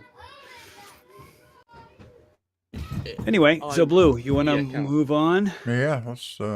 We done with 7? So well, yeah, 7D is important, because oftentimes Bev is talking about you're denying perpendicularity of horizontal and vertical, and I say nothing of the sort. But horizontal and vertical, are not defined in geometry, perpendicularity is. So, you could start with perpendicularity, and you can do all sorts of Euclidean diagrams with perpendicular lines. But when you get into the real world and you start talking about horizontal and vertical, you're restricted by the, what's aligned with plumb, and vertical does not extend. It is not parallel when you go a distance. Yeah, that's all I wanted to say about 7D. Yeah. Okay. Yeah, I said the other day over in the Geos, and Bev picked up on that too. I think that just saying, can you have a vertical plane, sort of doesn't make sense. You need to say some more things. Okay. Yeah. But they jumped on that. Yeah, they jumped. They jumped on that, but there was something in the something about the way the question was asked, and Right. really you got to be very careful with that. Right. A vertical plane, to me, you need to be specific and talk about it must pass through the center of the sphere. It has to, and it will then cut essentially a great circle. So any great circle, right? Any great circle would define a vertical plane. A vertical plane, yeah. In that sense, but you can have all kinds of vectors in that plane that are not vertical. Yeah, right. That's why I don't think it's terribly useful, unfortunately. Yeah, and I don't even like talking about vertical planes for that reason. Agreed. Exactly. That's the point that I'm making. It's not you were describing earlier about all the reciprocal zenith measurement being in a plane, but it is in a plane. I think if you start talking about vertical planes, you get yourself into a lot of trouble. But anyway. Yep. So apparently my children are screaming next door. Sound like they're having fun. All right, so Rumpus, I'm going to need you to bite your tongue on this next one. Okay. All right. And we have a super chat from Judy Bassett, or I think, is that €8? Yeah. Can Charles please be allowed to give his presentation? Thank you, Judy. That's Sorry, very I kind don't of mean you. to disrupt you. Sorry, Charles. If I am disrupting, I apologise. I don't mean to do that. Right, because the thing is, Rumpus, there's a time and a place. If you want to argue, the splitting hairs semantics. It was more than splitting hairs been going on here, I'm afraid, Charles. Oh my goodness gracious, Rumpus! Literally. Anyway, you carry on. Which one am I supposed to be splitting? Keep telling me to carry on. Is it 8 or 9? Is it 8 or 9? I'm supposed to be holding my tongue. Interruption. Is it 8 or 9? Is it 8 or 9? I'm supposed to be shutting up about. Here's yeah, a well, Do us a favour. Mute yourself. Thanks, Thomas. No, I mean that, because you can't help yourself. All right, so number 8. And notice that it's like straight line is in quotes. It is not a technical term, period. It's just people talking about things. So, we could say the old Bedford Level Canal traces a straight line, quote unquote. And we don't mean, the technical collinear Euclidean straight line. We simply mean it is following a geodesic. It's following a great circle path. And so one of the problems with trying to talk with people who don't know the Earth as a globe is that, straight line has exactly one definition in their mind, and that is the Euclidean straight line where all the points are collinear. But in the informal sense of just describing what is happening on the surface of a sphere, we informally say straight line. I mean, we should technically maybe say geodesic every single time, but I like the definition, the informal definition of a straight line as being the shortest path between 2 points, because that works both Euclidean and it works in spherical geometry. The shortest path between 2 points has utility, because I think everyone understands that. But people say straight line, and then they immediately go to Euclidean collinear, and that just causes a lot of problems where we say it with one meaning and then they interpret it with another meaning. And that was my point. But it is an informal term. You have any thoughts on that, Blue? Yeah, I'm in line with you on that too. I mean, it just from a standpoint of having a casual discussion with someone, I don't see the problem with talking about an arc segment, a segment of a great circle, as being a straight line. It is, in fact, the shortest distance, as you point out, between any 2 points on a sphere. Shortest path, because they're going to say short. He just said shortest distance. Well, short, yeah, and it's not a chord line. Goddamn it. Okay, Right. it is the shortest surface path you could take. Right, surface path. Yeah. Okay. Yeah, but in Which- spherical which- geometry, in the spherical geometry, restriction- you're only allowed to move along the surface, so therefore it is a straight line. And I consider it, when I say straight line, yes, context driven. We're dealing with a sphere. A straight line on a sphere is restricted to the sphere. And I call it straight because there's no angle points. There's no bends. There's no turns. So if you're flying along on a portion of great circle and you make a left-hand turn and keep going, well, obviously the endpoints, you didn't fly a great circle, you flew 2 great circle. And the path was not straight because you made a turn. I was going to say, I was going to say it's sort of point distinction that you can have a gently curving line that is not a geodesics. Like, for example, lines of latitude other than the equator.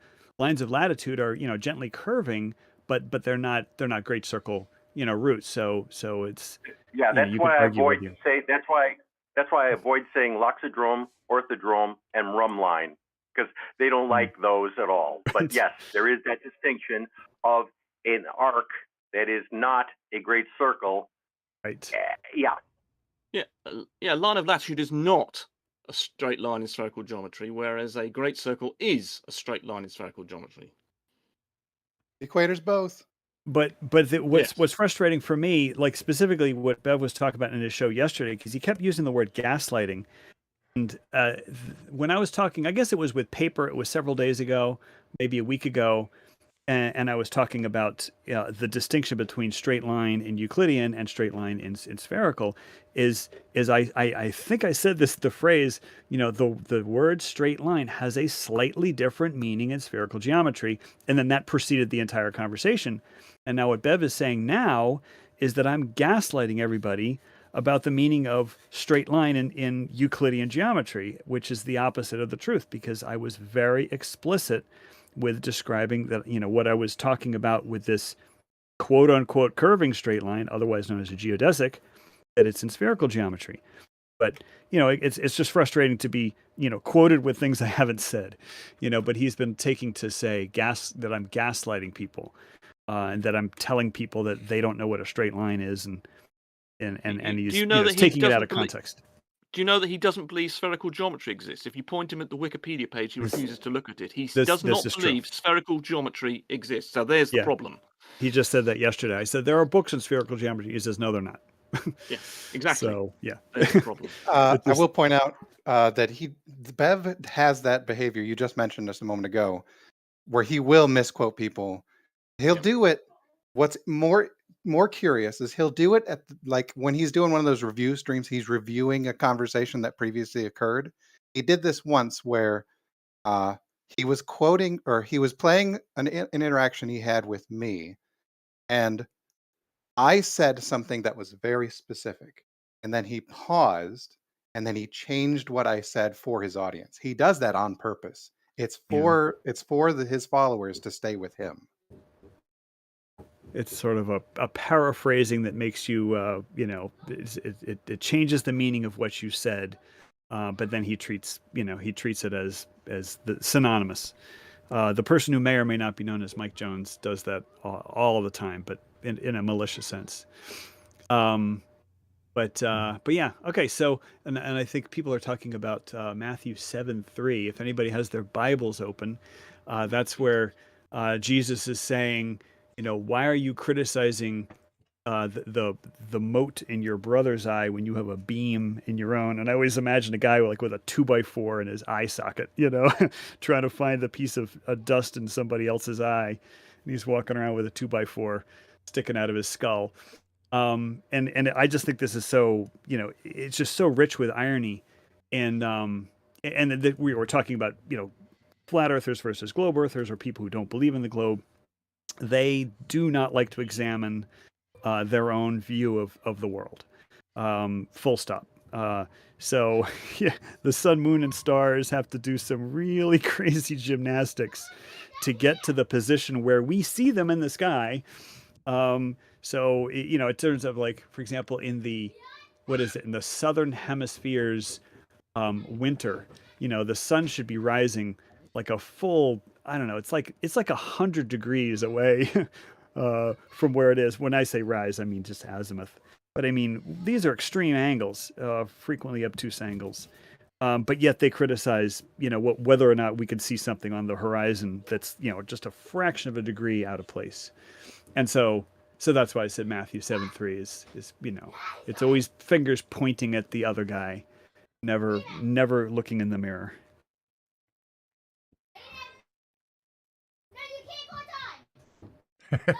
Yes, you can. Yeah, You can totally go outside. Having fun. They're having fun.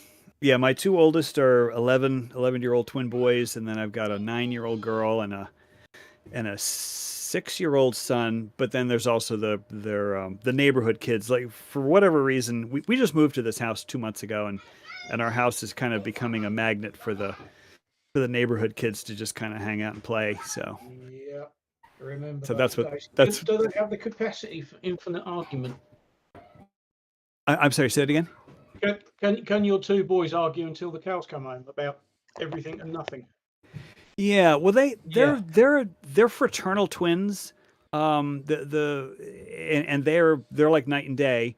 One of them is very physical, and the other one is very couch potato-ish. So they really don't actually talk to each other that much.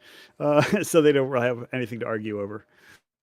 So, but they get along. They have their moments. Yeah, but you must have a good home, because the neighborhood kids are attracted to it. Exactly. Yeah, well, that's all my wife's doing. My wife's she's just fantastic. But it is nice that we moved from the ghetto. We used to live in an urban row home where, it was just a bunch of row homes, but also it was kind of an unsavory neighborhood. It wasn't really that great, where, the kids running down the street would, every sentence has to have a 4-letter word in it. And so our kids really didn't play outside, and like, we didn't really get to know the neighbors, because, like, I don't know, it just wasn't, we don't really want to expose our kids to all that. So we moved here. It's a wonderful neighborhood. So yeah, we're very happy here. All right, so so finishing up with number 9, the second part, 9b, is gravity. So it's like, down is down, dense things, it's all density and buoyancy, and it's like that's the conversation starts and ends there. Whereas the details that we can go into on the heliocentric model with regards to gravity, and I think MC Toon is just reintroducing a gravity challenge, where he's wanting people to say not just 9.8, but like 9.8 and like as many decimals as you can get. Try to predict what gravity would be on different places on the face of the Earth. And it's based on a bunch of things, elevation. It's based on local geology. It's based on latitude. So they're very, very critical of heliocentric gravity, but yet they have no self-awareness that all they've got is down is down. So that's very hypocritical, and that's the whole point of Matthew 7:3. Yeah. Well, they absolutely hate Cavendish. Trust me. And the thing is, if you study, and I'm sure you have, but I mean, anybody who wants to just look into, who Cavendish was, my understanding is that he was he came into a lot of wealth, so he didn't really have to work for a living, and he sounds like he might have been a bit of a dandy, but he was a ruthless scientist. I mean, he was a scientist, a craftsman, intensely curious, and just really rigorous with his procedures, creative in his thinking, and I mean, just a wonderful scientist. And then these guys just dismissed, oh, Cavendish, two balls in a shed, ha ha ha ha. Yeah. And it's just, it's like it's literally the opposite of the truth. This guy was really, really brilliant and meticulous. And Blue nose. Blue Marble Science, took the pains to duplicate the apparatus. So It kind of helped that he was, if I remember rightly, the spare to one of the richest men in England. That's right. Heir and a spare, huh? Yeah. But also back in the 18th century, like that, everybody had a curio cabinet, and it was a gentleman's sport was to really dive into these high precision, little observations, kind of like what someone might have done with photography in the 60s. Yeah. Yeah, and Clive Wells was mentioning, he was painfully shy, and it's like it's hard to diagnose somebody, who lived hundreds of years ago, but he may well have been, autistic or on the spectrum. But my understanding is that he was very uncomfortable in social situations, and then so I guess he might have made a presentation of some of his scientific findings, and he couldn't even like look people in the eye because he just wasn't really a social guy, but he was a first-class scientist. And it's sort of discouraging to just hear people, sort of disparage the man, just because he has to be disparaged because, the gravity doesn't exist, or at least mass on mass gravity doesn't exist. Well, yeah, Cavendish was, in fact, one of the richest men in England. No two ways about that. He was autistic. I don't think there's any doubt about that when you read about his mannerisms and his habits and things. His really only social interaction was with the Royal Society. He would get together with those guys on their weekly or monthly meetings, whatever. But he had a select few of those guys that he would really interact with. So he was quite the recluse, but what he was most noted for was the absolute precision that he did everything with.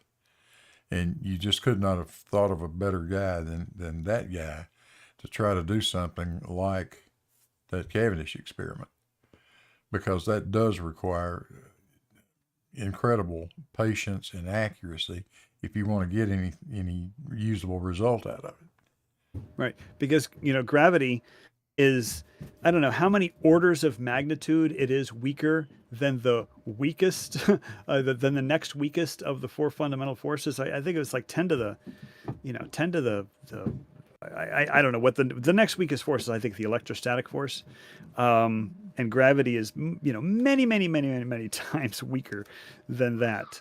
And so being able to measure gravity with just these two lead balls or four lead balls, it was quite the accomplishment, especially since they didn't have electricity. It's pretty amazing. Oh yeah, incredible. And speaking of precision, that leads us to number 10. One of the it's like a theme in the flat Earth debate is that if you want to bring up precision, expect mockery, because you have to be mocked. Precision has to be mocked. Because precise measurement leads to the truth.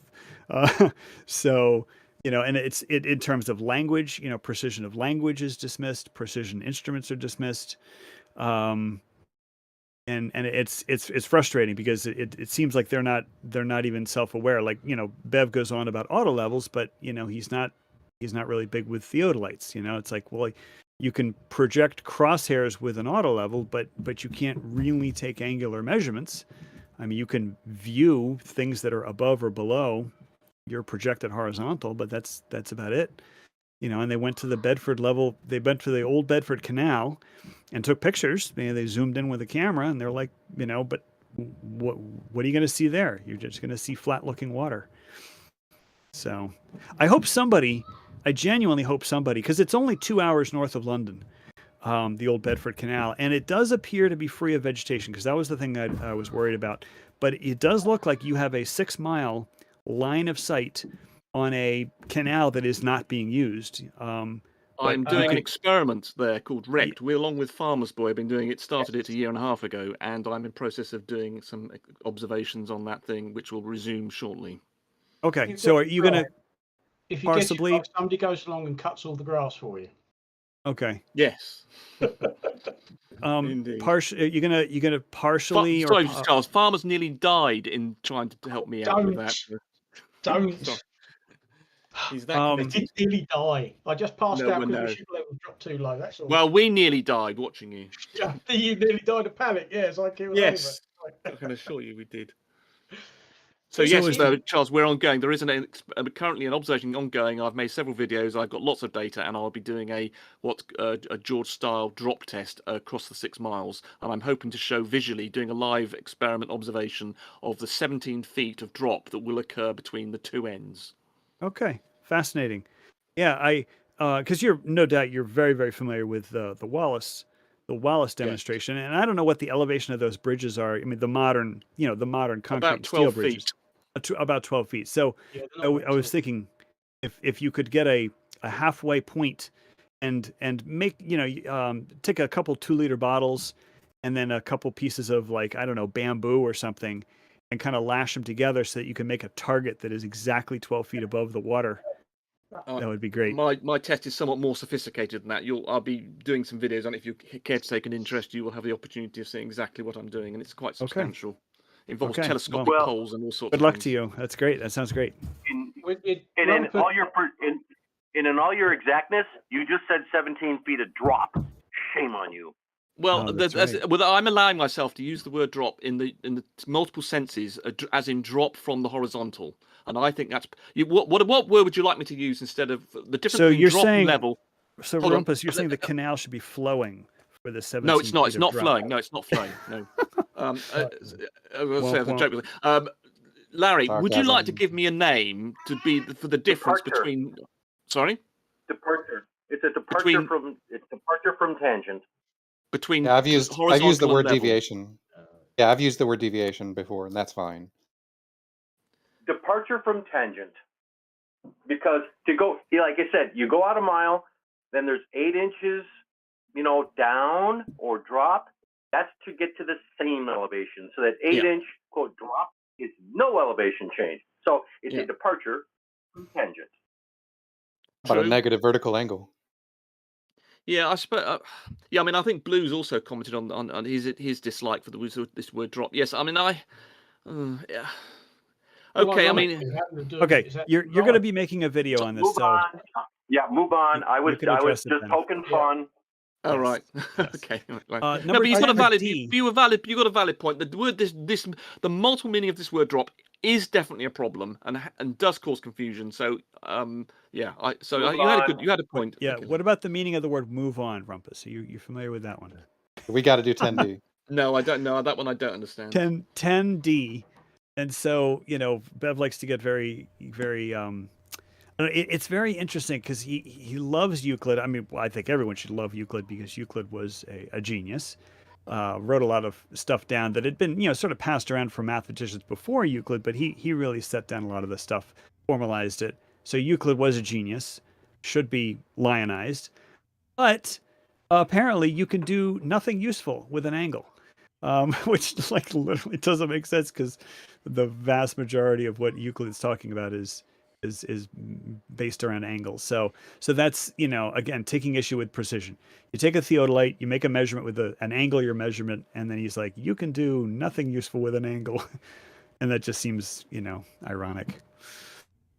Well, Go ahead, sorry, go ahead. half the problem Bev has got is he establishes a horizontal first. Whereas, of course, you don't start with a horizontal, do you? You start with a vertical. Vertical.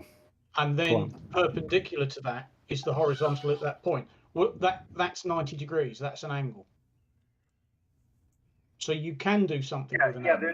But he can't. There is no way. About face. Yeah, there is no way to establish a horizontal purely on the horizontal. Nobody used the horizon as a reference, right? It all comes from zenith. And he did not realize that inside an auto level, it's the pendulum. There's a prism hanging on a pendulum, and it responds to the gravity vector just like a plumb bob. Yep. And that's Actually, I that's think he's where aware horizontal that comes from. I think he's aware that that exists in an auto level, but he denies it exists in a theodolite. And he actually said the other Well, night, that, when I finally heard him justify, he claims that because you can tilt a theodolite, therefore how can it possibly have a plumb bob in it? So that was it his doesn't have a argument. plumb bob in it. It does. They don't have a plumb bob in them. But it has a So, compensator, doesn't it? Yeah. No. It doesn't have a compensator. Some do. No. The electronic ones have Yeah. a Yeah, but with strain meters, accelerometers, and my older ones have an alcohol vial mounted to a lever arm, but it's highly magnified, and the arc of the bubble or the glass of the bubble is extremely flat, such that I can readily observe 1 second deviations from the local vertical. you can get, yes, no argument that you can buy theodolites with them in, but by definition, you don't need to have it in it to be a theodolite, whereas you do for an auto level. That's what makes it an auto level as opposed to a dumpy level or any other level. Well, then we need to distinguish the word transit from theodolite. Right. Theodolite is like a full service instrument. A transit, yeah, you're going to build a house. A theodolite, All right, so you're going to. that sounds like the topic of a future video. Is the difference between a transit, a dumpy level, an auto level, and a theodolite. The point being that the theodolite measures vertical and horizontal angles. Yes. And you use whether you use a plumb bob or whether you use other method to set vertical for that device, it's not automatic.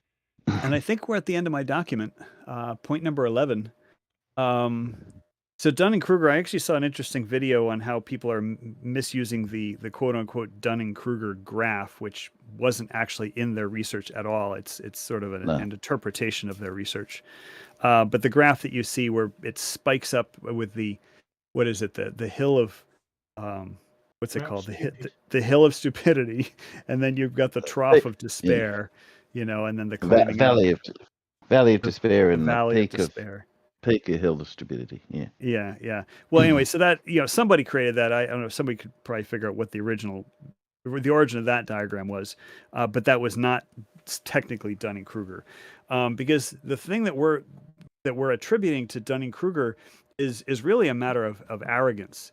Dunning-Kruger was focusing their research on just genuine lack of knowledge about something, like people who are just genuinely not skilled in like say solving a certain kind of puzzle, but then the less they knew, the more inflated they thought their skills were, and it wasn't the hill of stupidity, because they're not stupid. They just didn't know what they didn't know in the early stages of learning this skill.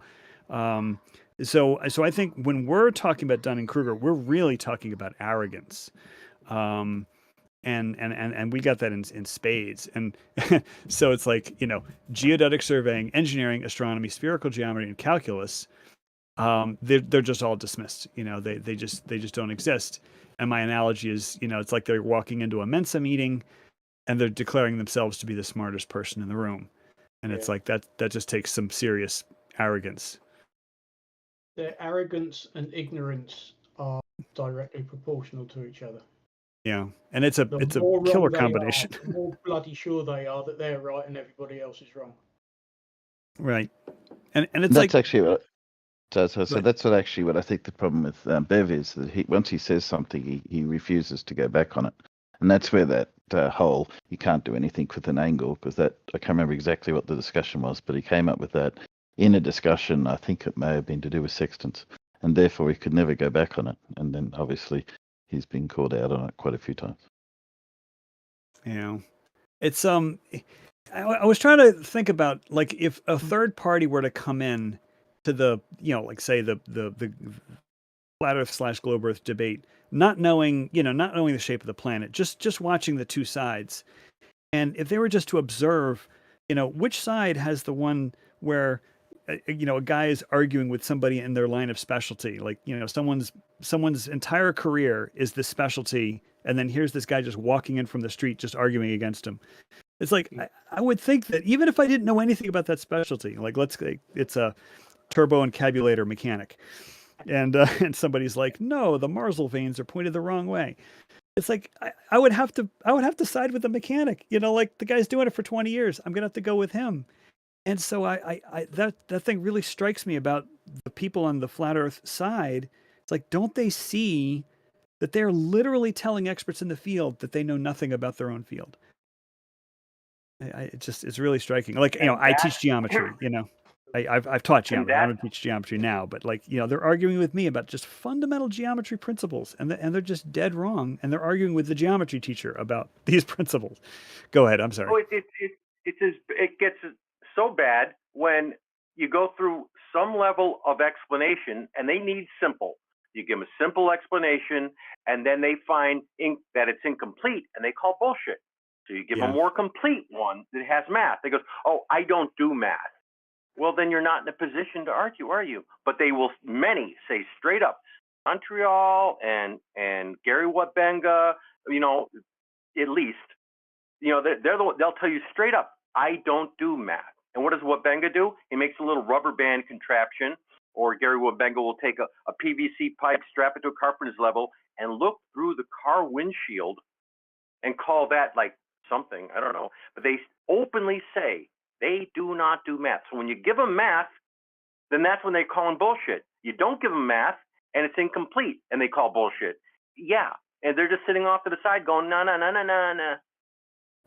Yeah, it's frustrating because and that's why, and my participation in the flat Earth debate is not to convince people like Bev, because I don't believe Bev can be convinced. It's people in the audience, the third party observer, the fence sitter, who may be coming in and just sort of observing what's going on. Because I think the top guys on the flat Earth side, they're never going to be convinced. They're too far gone. But there are a number of gentle-minded souls who just maybe they watch too many flat Earth videos and they're just confused by it, but they're genuinely searching for the truth. And I would hope that these guys would just take a look around and just see, wait a minute, you're arguing against a geodetic surveyor that geodetic surveying even exists. It just seems so farcical. And Bev says he has his survey certificate. Well, that's like a trade school, competency thing for laying out, a foundation form or, stakes for a curb and gutter.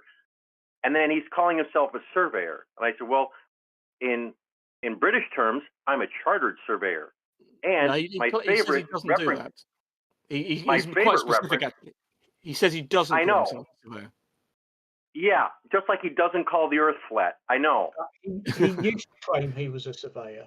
Now Did he he? says he's not a surveyor. He's never been a surveyor. He's never done any surveying. And if you watch all his videos, he doesn't even use the auto level that he carts about. Somebody else does. I didn't know. Okay, all I've heard him, he's always said he's not a surveyor. Okay, that's interesting, Farm. Yeah, But anyway, he changed his tune within the last six to 12 months because it was perfectly obvious that he wasn't a surveyor. Right. Yeah, when I had a conversation with him 3 years ago, he definitely said it. Right. Oh yeah. So I don't want to pile on Bev. Yeah, well, why not? Because one of the things the other day where, it's like, okay, I had presented my zenith angle measurements. I go, oh, that's just an orthographic diagram without perspective. I go, what survey textbook does not use an orthographic diagram? Muppet vision. Apparently orthographic diagrams are part of the conspiracy lie made up bullshit. Yes, Muppet vision. You must not use orthographic diagrams. But I mean, the arrogance of these guys. I mean, Saragaki it seems to know quite a bit about geometry. I mean, I'm going to give him some credit. He knows a little bit about geometry. But we were talking about whether you could find the angle between the diameter and the circumference of a circle. And I was talking about how I had my my department chair. I mean, as a joke, I'm talking to my department chair about how these guys all think I should get fired for my unorthodox views, and my department chair agreed that, like multiple ways you could find a tangent, you could find the limit as h approaches 0, etc. And so he says, well, then your math department chair is geometrically illiterate. Like he literally said that.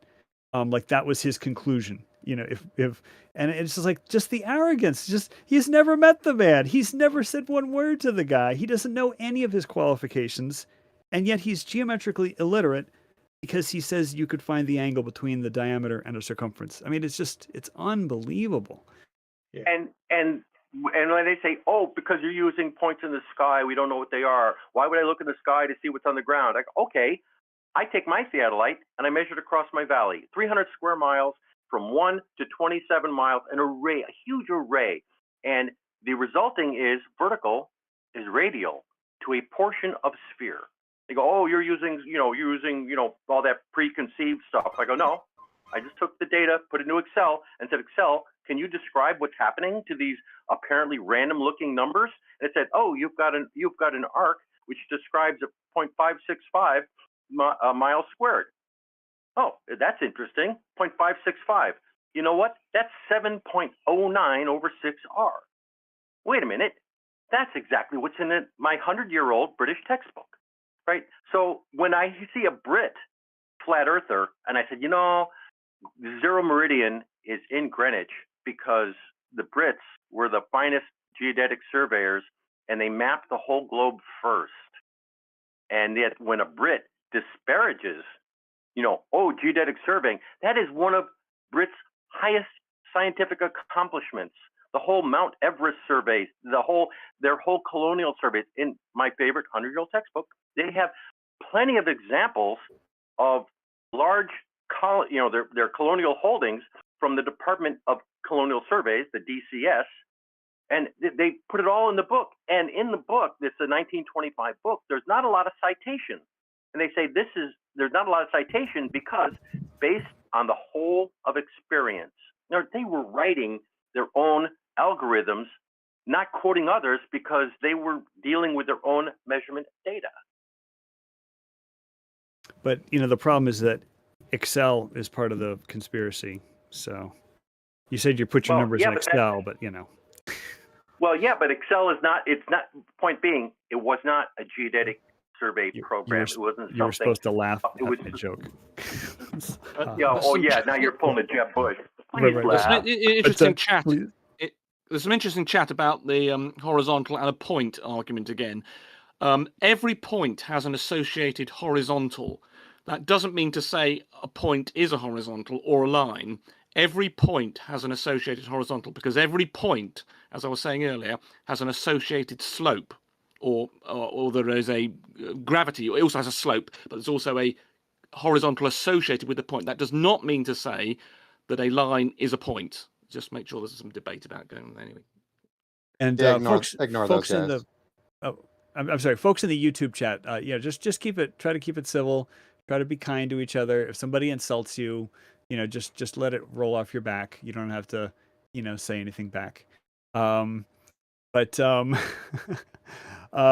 was I going to say? It was something very profound. Oh, okay. So, all right, 11C.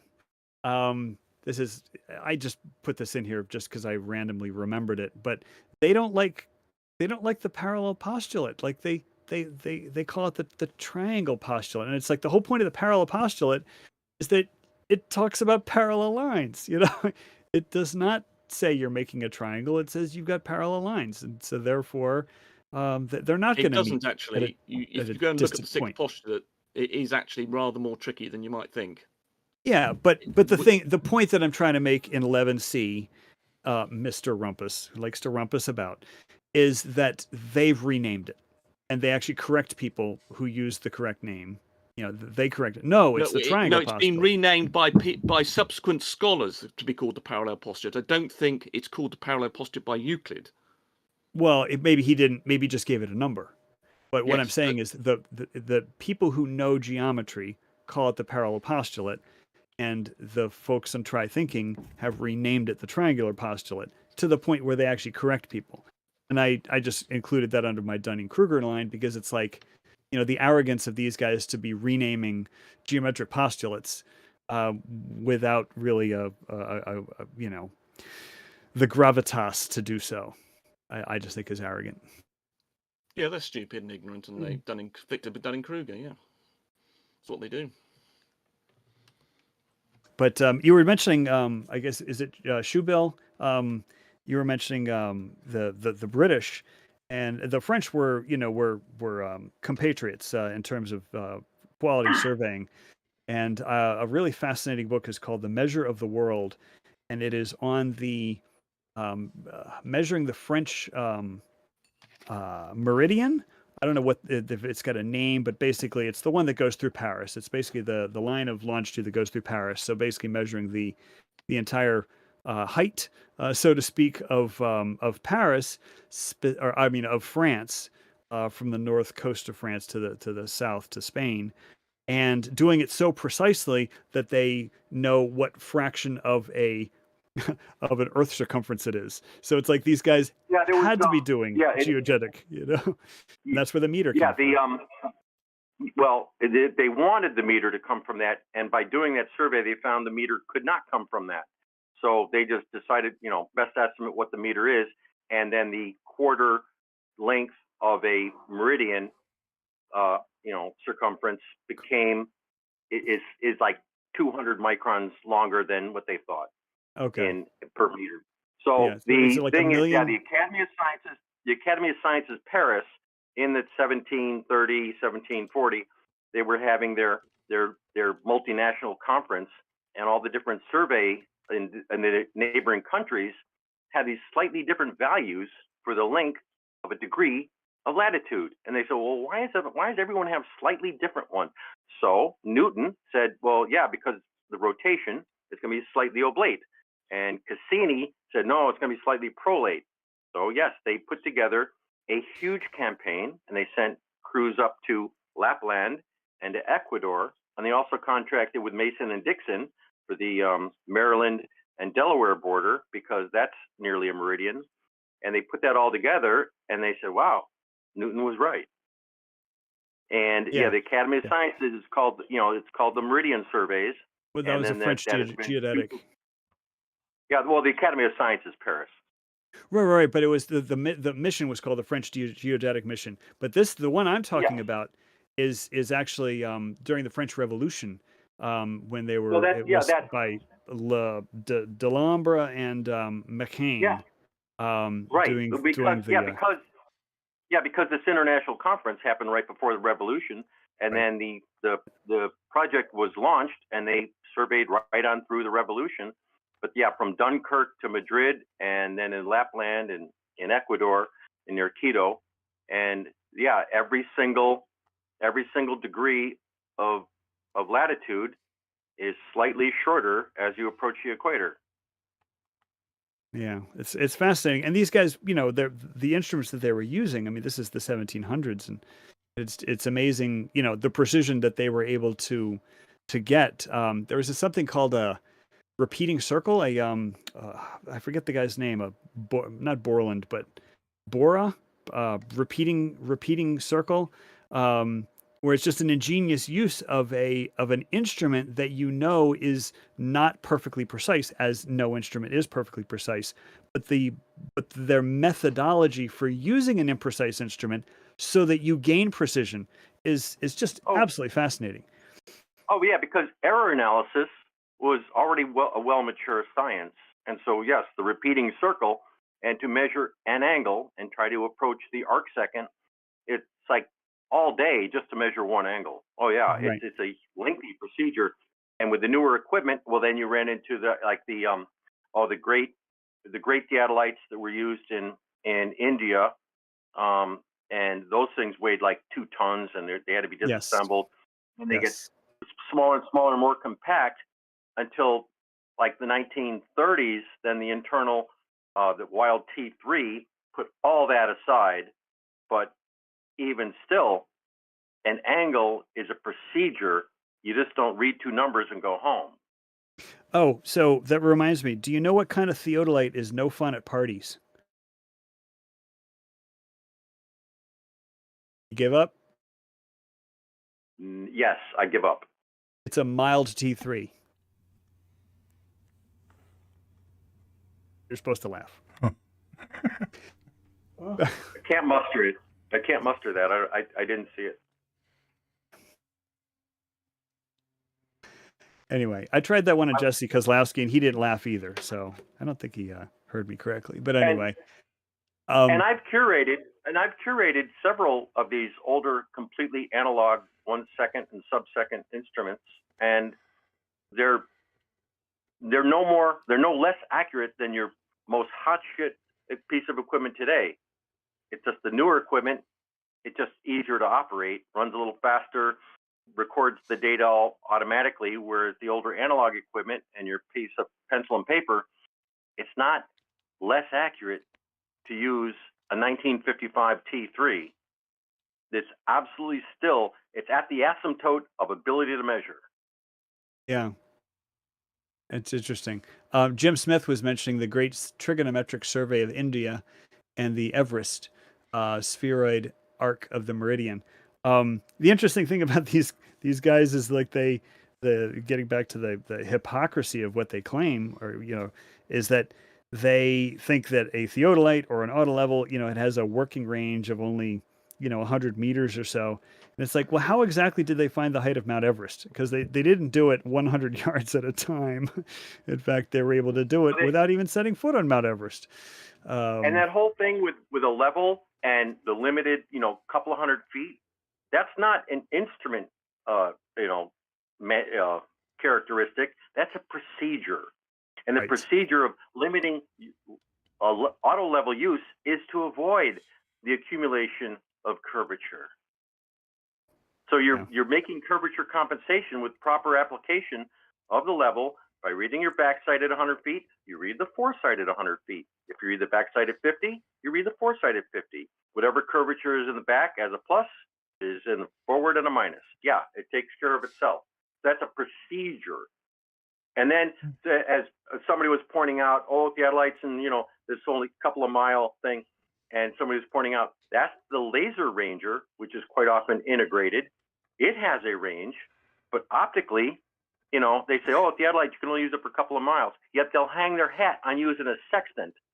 And a sextant, you're looking at shit always further than that. Yeah. Yep. Well, Almost well, they won't always. accept. Go on, Blue. Yeah, you might have your sextant laying on its side if you're trying to triangulate a position just offshore or something. But yeah, sextants usually are looking a lot further away than a few hundred feet.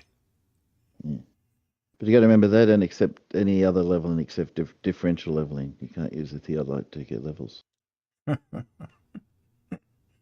Which is why I put in what I try to bring forward, my own measurement, not a cut and paste, not a Google find, is a huge array of zenith angle measurement over in incrementally couple of mile steps from 1 mile to 28 miles. And the discrepancy is in the 1 or 2 arc seconds or 3 arc seconds, which is mostly the variation in refraction, because refraction is not some wild bullwhip. It's 4.05 seconds per mile. And that's a very rigid number in my valley at midday. If you're above 50, below 85 Fahrenheit, plus or minus a quarter inch on barometer, refraction, 4.05 seconds per mile. And at 27 miles, I can nail an elevation to within sub-meter, easy. That's a chip shot.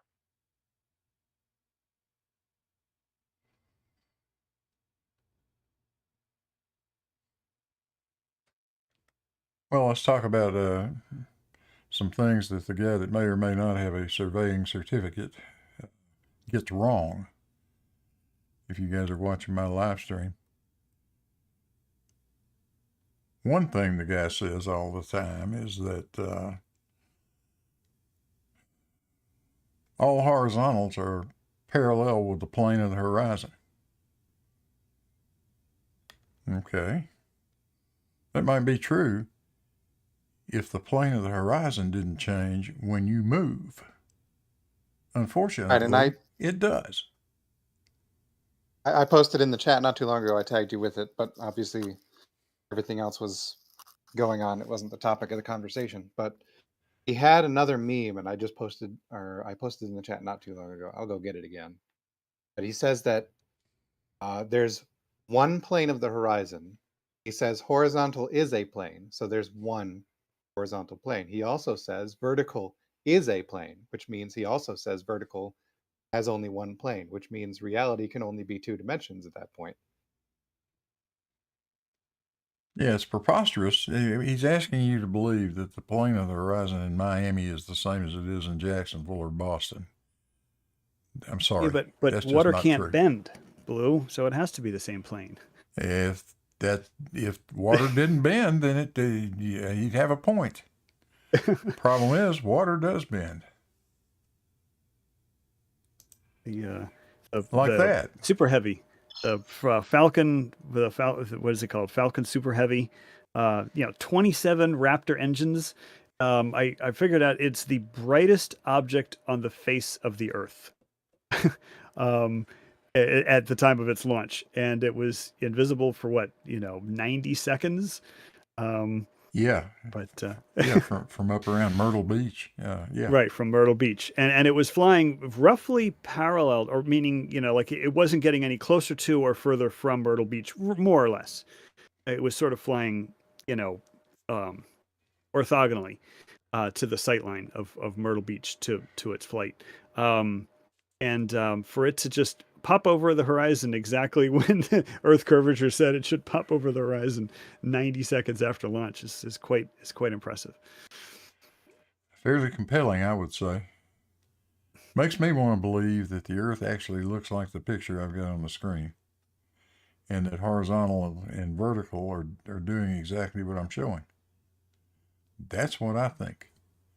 But I think we got evidence that shows that. In fact, we've got a lot of evidence that shows that. We have evidence and they have a dictionary.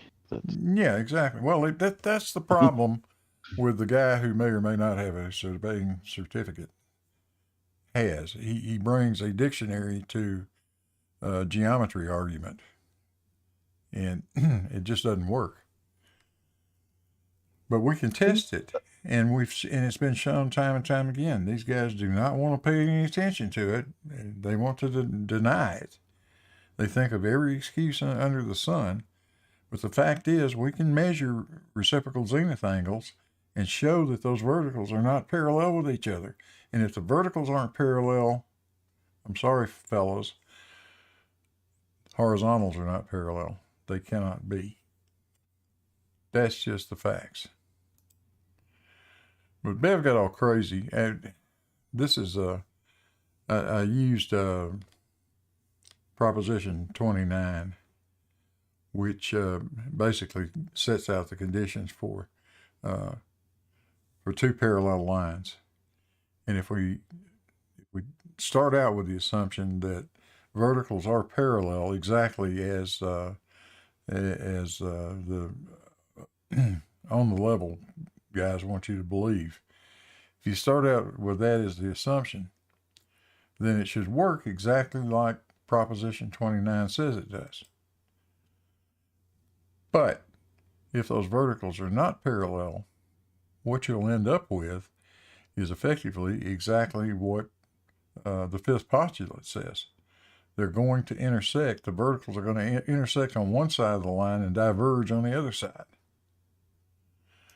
Now, why they got all crazy about Proposition 29, I don't have any idea. I heard a bunch of crap coming out of those guys yesterday, and it was just hilarious. They're talking about the external angles and stuff.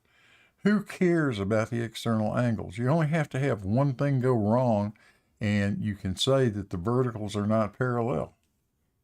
If angle BGH and angle GHD do not add up to the sum of 2 right angles, it's over with. The verticals are not parallel.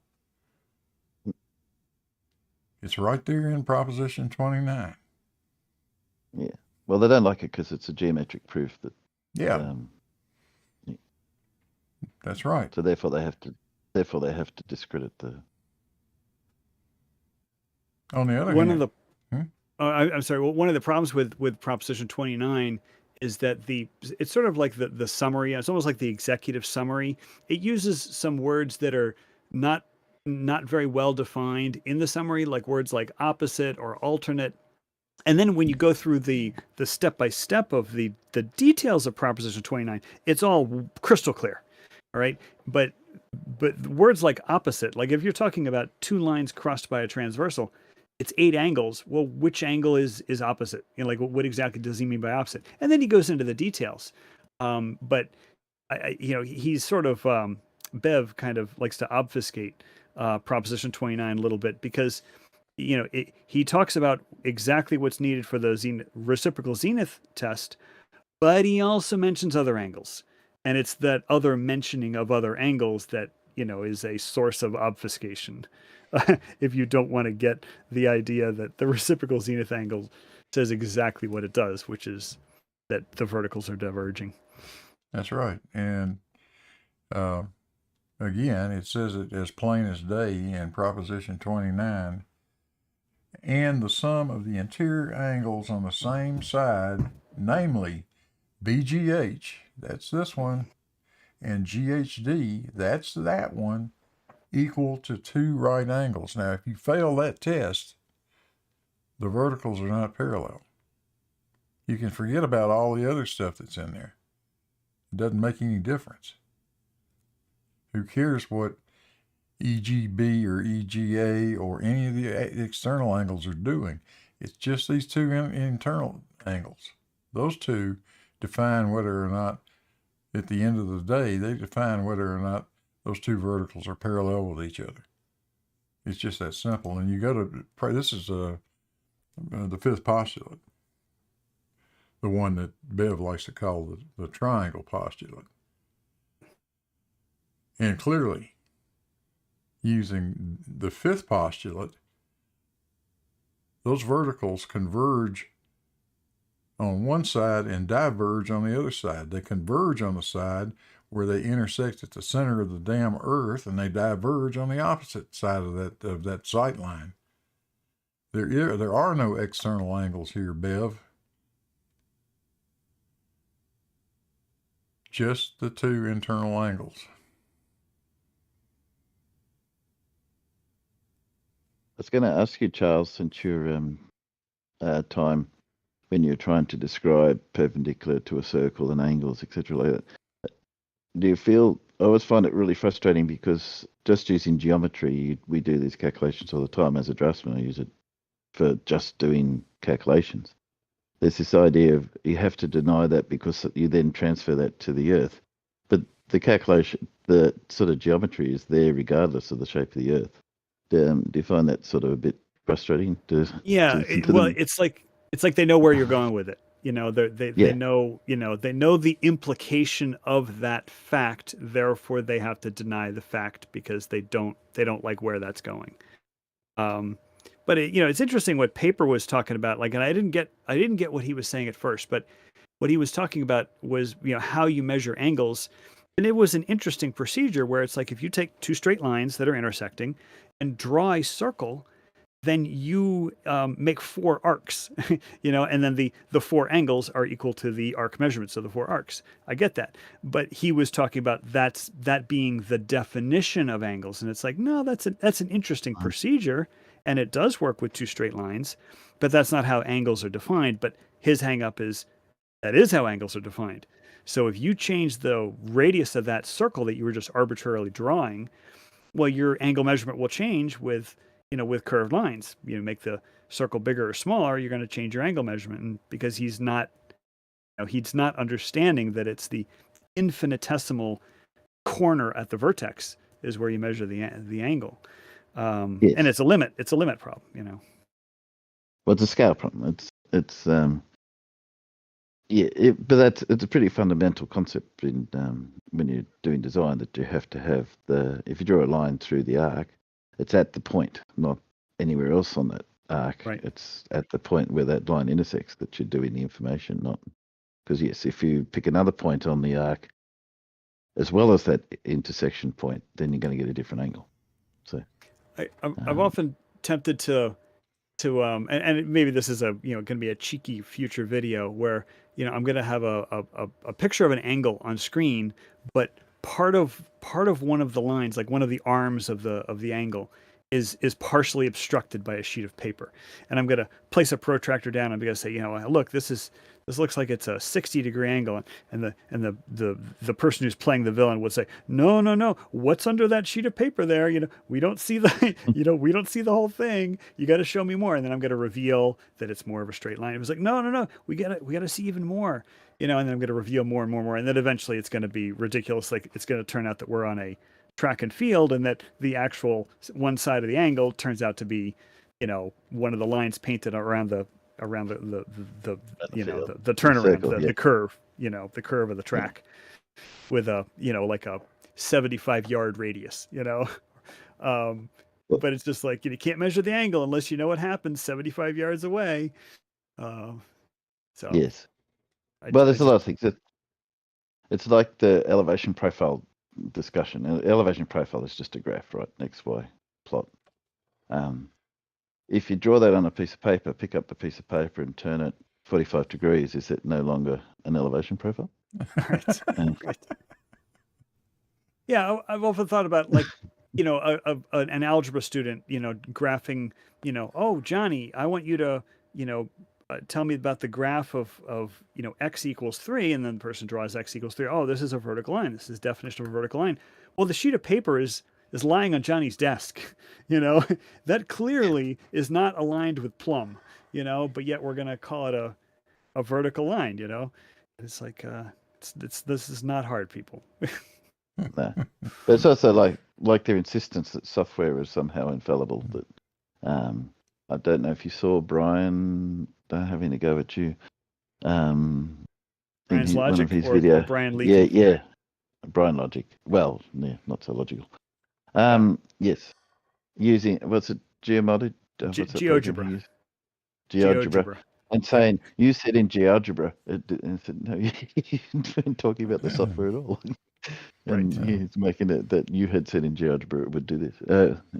Yeah. Well, he misquoted me. And so many it's a times. fair, it's an interesting point, because in GeoGebra does not have the algorithm, which, and I'm going to write to the makers of GeoGebra and suggest they do make the algorithm, but they don't have the algorithm to find the angle between a curve and a line, or between two curves. The angle exists, but it's not pre-programmed in, meaning in GeoGebra you can click on two straight lines and it'll tell you the angle between them, but you cannot click on a curve and a line and have it tell you the angle.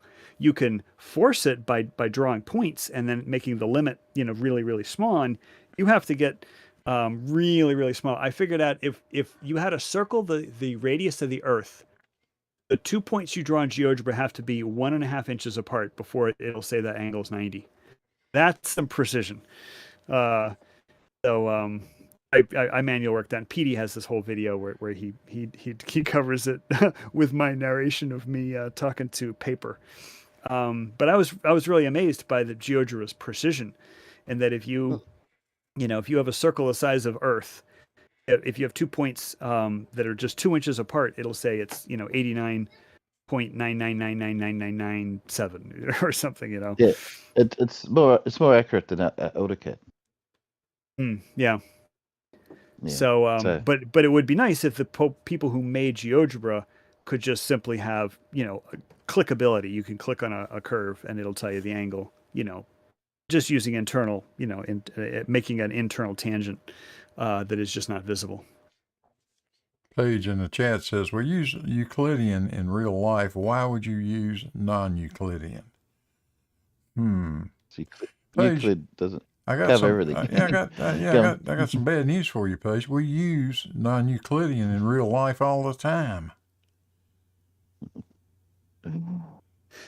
Yes, so if I can have a crack at this, so Paige, you could describe our reality using Euclidean terms, but the whole point about non-Euclidean, Paige, is simply to describe the relationship of things on the surface of a sphere.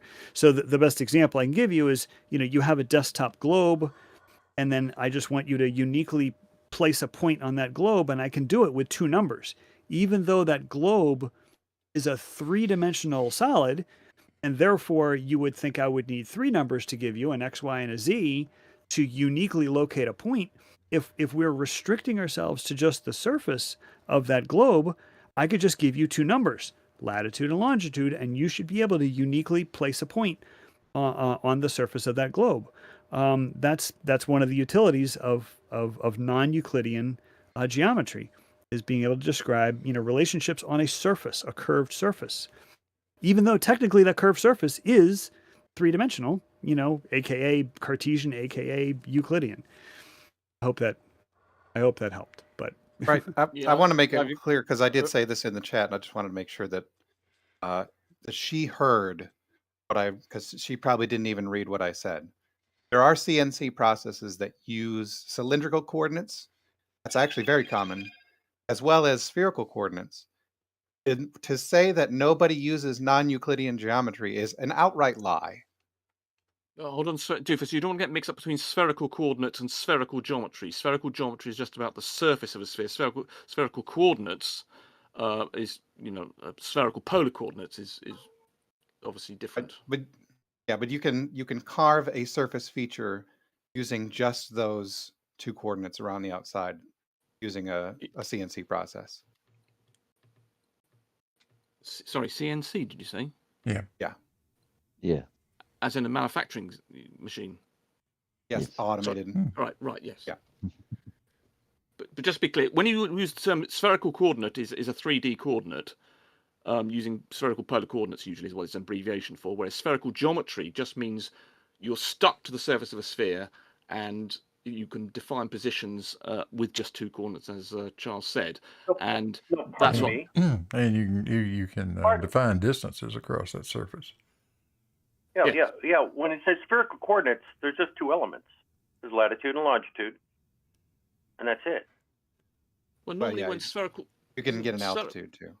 Doesn't... But it's not required for a unique position. It's not required. Right, and if we're just talking about putting a surface feature on something, you can just use the latitude and longitude. That's all I'm talking about. I think if I can jump in and defend Rumpus for a just like second. a quick one. Spherical coordinates are 3-dimensional. They are Right. abbreviations for spherical polar coordinates. There's a radius and latitude and longitude. Yes, that's what I was going to jump in. You could define something in 3D space using 3 values. They could be Cartesian, X, Y, and Z, or they could be polar, aka spherical coordinates, where you have. Tell me again. One of them is radius. I forget what the other. Yeah, the first one. So the point I was making, I'll say it again, spherical geometry is all about moving along the surface of something, of the surface of a sphere. There are only 2 coordinates involved. Spherical coordinates is 3D and has 3 coordinates. Right, because the radius Paige was can change. saying, as Paige was saying, we only use Euclidean geometry. That's false for the reasons I mentioned. That's right. Yeah, I mean, obviously something like GPS effectively uses Euclidean geometry because it's just got 3D Cartesian thing. So we use 3D Euclidean geometry all the time, but just occasionally, something like if you want to plot a ship and you want to know the distance between 2 points on the surface of the Earth, which is useful, or you just happen to be dealing with for some reason you're doing something technical and you want to know about the shortest distance, for instance, between your snooker cube. If you wanted to how to draw a line between 2 points on a snooker or pool ball or something, you wanted to draw things on it, you would use spherical geometry to do that. Right, and the angles too. Yeah, and say again. Yeah, and the angles too. The angles on the surface. Well, spherical geometry, as I say, is all about 2D. Surface of a sphere. That's what spherical geometry is. Spherical coordinates are 3-dimensional and include a radius. Yeah, it's 3D polar coordinates. Yes, exactly. So your so radius. I know they sound very similar, and it vary. confuses lots of people. Spherical geometry is just a 2D surface-ish area. Spherical polar coordinates are 3-dimensional and are 3D. But sometimes if you have a ship or something. Go ahead, Doofus. Yeah, cylindrical also includes a polar element. So I mean, when you say Yes. polar in 3D, it's not necessarily spherical. It could also be Indeed, the cylindrical. cylindrical polar coordinates and the spherical polar coordinates, and then the spherical geometry, all those three things are different. And hence Yeah. likely to be confused by many people. Yeah, GPS uses 3D Cartesian coordinate system. Yeah. Called Earth-centered, Earth-fixed. The z-axis runs through the axis of rotation of the Earth. The x-axis is nailed down at the prime meridian, and the y-axis is perpendicular to it. And both the x and y pass through the equatorial plane. So that's the coordinate system for GPS. These guys have no idea how GPS works. Indeed, and then of course the tricky bit is working out your elevation. So your phone, it receives the ECF coordinates, the 3D one, and then it says, well, what's my given that coordinate, what is defined as being the surface of the Earth at that point, which is an incredibly tricky thing to do. Though it works on the ellipsoid usually, or WS84, and then says, well, what's my normal position relative to that, the nearest point on the ellipsoid, and then my normal relative to that. So there's a lot of calculation involved, but fundamentally it is just 3D Euclidean ECF. Yeah, the raw data is X, Y, Z in 3D Euclidean. That's what you get. So yes, Paige, we do use Euclidean all the time. And those are all positions. Those positions are reference to the coordinate system. That's all. And you get things like this when you measure, as Jesse did, the Lake Pontchartrain Bridge. And there, I'm showing you what the distances are from the origin. Oh, did you see? Sorry to interrupt you, Blue, but did you see Bev's comment on this diagram about the fact you had the distance was different at the bottom end and the north end, and he went on and on about that for about 10 minutes, saying how stupid that was. Yeah, actually, it makes very good sense because it is not a sphere; it's an ellipsoid. Correct. So the distance from the center is going to be a little shorter on the north end than it is on the south end. It's exactly what you see. Can I jump in here? Because there is a meme going around, and I think it's been mishandled by every glober I've ever seen. And that is that the Nile River flows in the wrong direction. And most of the globers I see, because they say that the mouth of the Nile is further from the I'm sorry, the mouth of the mouth of the Nile, that's where it empties out, right? The mouth of the Nile is further from the center of the earth than the headwaters. And most of the people who I've seen address this, globers, they think they're talking about south to north, because obviously the Nile does flow south to north. But I think they're missing the fact that their point is basically just what you're showing here with the elevation distance difference, is that because the earth is an ellipse, the where the Nile empties out into the ocean, or I guess it's the Mediterranean, it's not at a higher elevation, but it is actually further from the center of the earth, which I think is fascinating. I don't see how that can be possible, because the bulge is at the equator, and therefore that will be further from the earth. No, but I mean it's flowing out into the Mediterranean, yeah, where which the is bulge north, is which is bigger. further away from the bulge. I don't see. No, it's closer to the bulge. It's closer to the bulge, isn't it? No, the source is on the equator. The equator runs the source of the Nile, and the Mediterranean is much further north. So it works. I don't understand how people that meme can be going around. It's wrong in all regards. Okay, so it's perfectly backwards. Okay, so I should have actually looked at a map before I said that. Yeah. But there's got to be a river that's flowing towards the equator, where you could say that the where it's emptying out is further from the center of the earth. Yes. I think the Mississippi qualifies. Okay. I was going to say Mississippi would qualify. Yes. Yeah, that would go. Yes, definitely. Yes. But it would have to be a very, very flat, slow-moving river. So I think the Mississippi probably does qualify, because there aren't too many rapids. And it's so long because it's going from the 43rd latitude down to the 33rd. So yeah, you got plenty of distance and only a couple hundred feet. Okay. Yeah, that sounds like it can definitely. So that would be an interesting one to work out. I just made And Blue could put up my Eratosthenes, where I did this essentially the same thing as the bridge, except over 520 miles. Interesting. Yeah, I can't. Yeah, now you sound like Jaron. Interesting. I can't really get to it at this moment, Larry. Blue, I've got to hammer home that point you did with your reciprocal zenith measurements and Bev not understanding it. He spent something about half an hour yesterday getting all confused, messing around in GeoGebra, but simply not understanding the simple point that the sum of you were doing a test for whether or not two lines were parallel. Yes, Right, there we go. exactly. Yeah, so I missed. I was away. I had to go away for a bit. Yeah, so you were doing a test to determine, or what Larry was doing a test to determine. He wasn't trying to work out things. You only had 3 bits of information. 2 bits of information. Sorry, 2 angles, and he's saying if those 2 angles are sum of the 2 lines are parallel. If they didn't sum up to 180, then they weren't parallel. It's as simple as that. And the confusion. And that just demonstrates to me that he is an idiot, because no one who understood the issue would go on and on about this for half an hour, lecturing other people about it in terms of a lie. So I don't think he genuinely understands that simple diagram that you've got there, that you're just simply adding H and G to determine whether or not line C, D, and A, B are parallel. I mean, it's just incredible. Yeah, that's Guy all is it a is. complete moron. That was the only argument. That's the only reason I was using Proposition 29, just to show that they are not parallel. It's a parallelism test. It's a test of parallelism. Right. When that angle at G and the angle at H don't sum to 180 degrees, that only can tell you it can tell you a couple of things. But primarily what it's going to tell you is that those 2 lines are not parallel with each other if they're in the same plane. Which they must be, given they're just 2 lines. Yeah.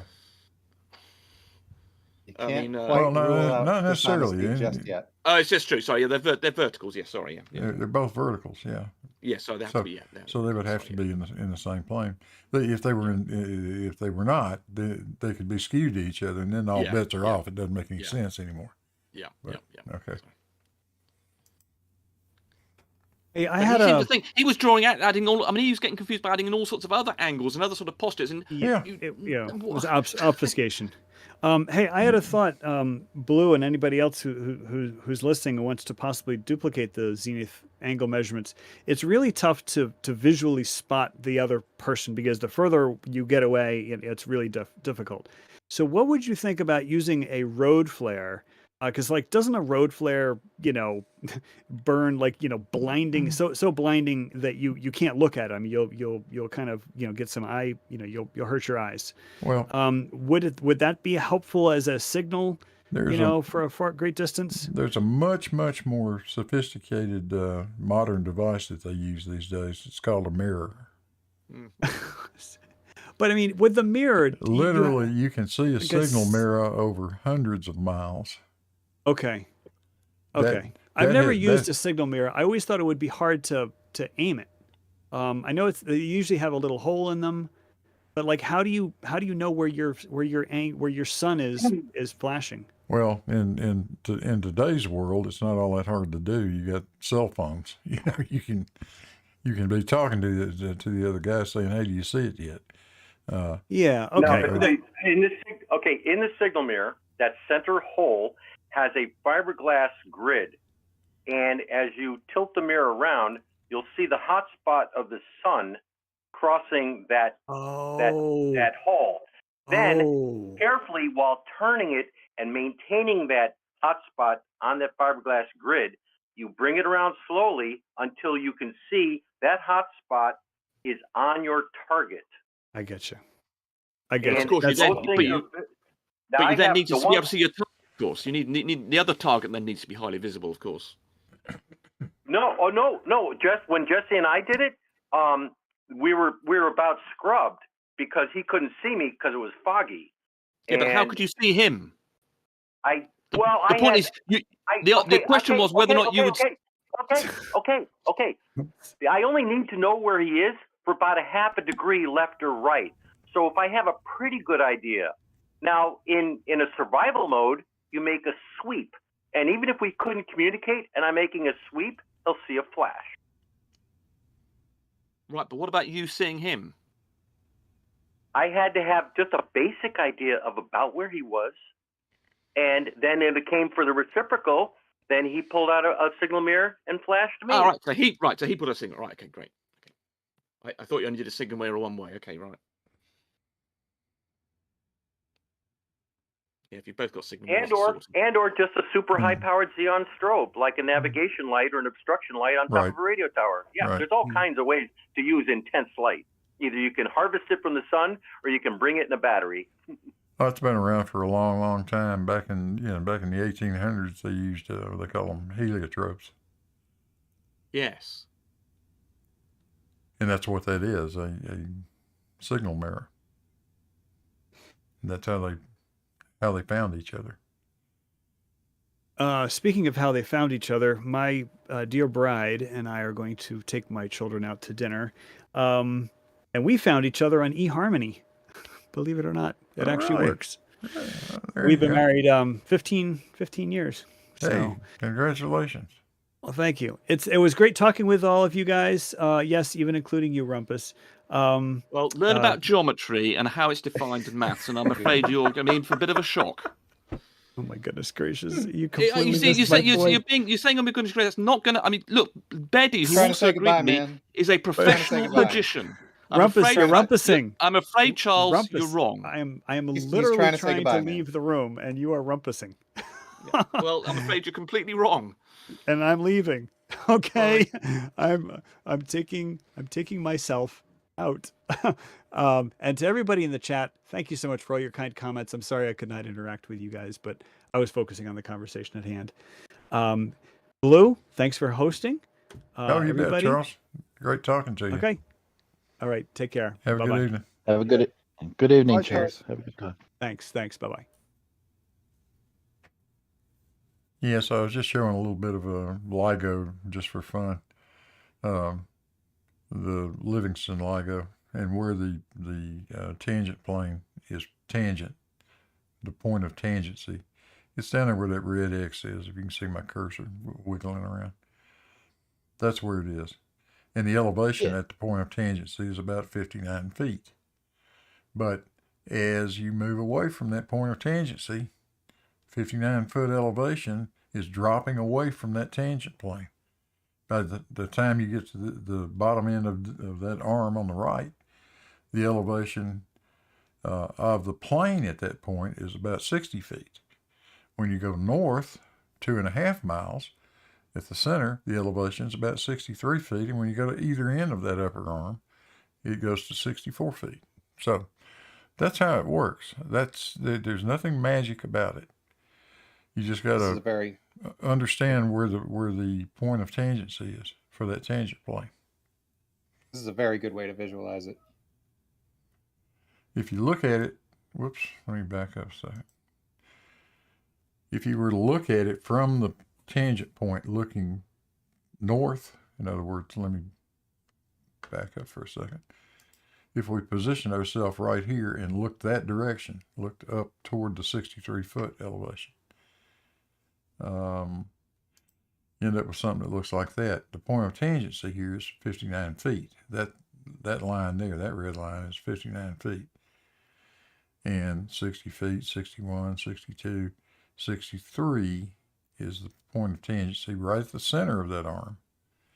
64 feet is the elevation at the end of each end of that arm.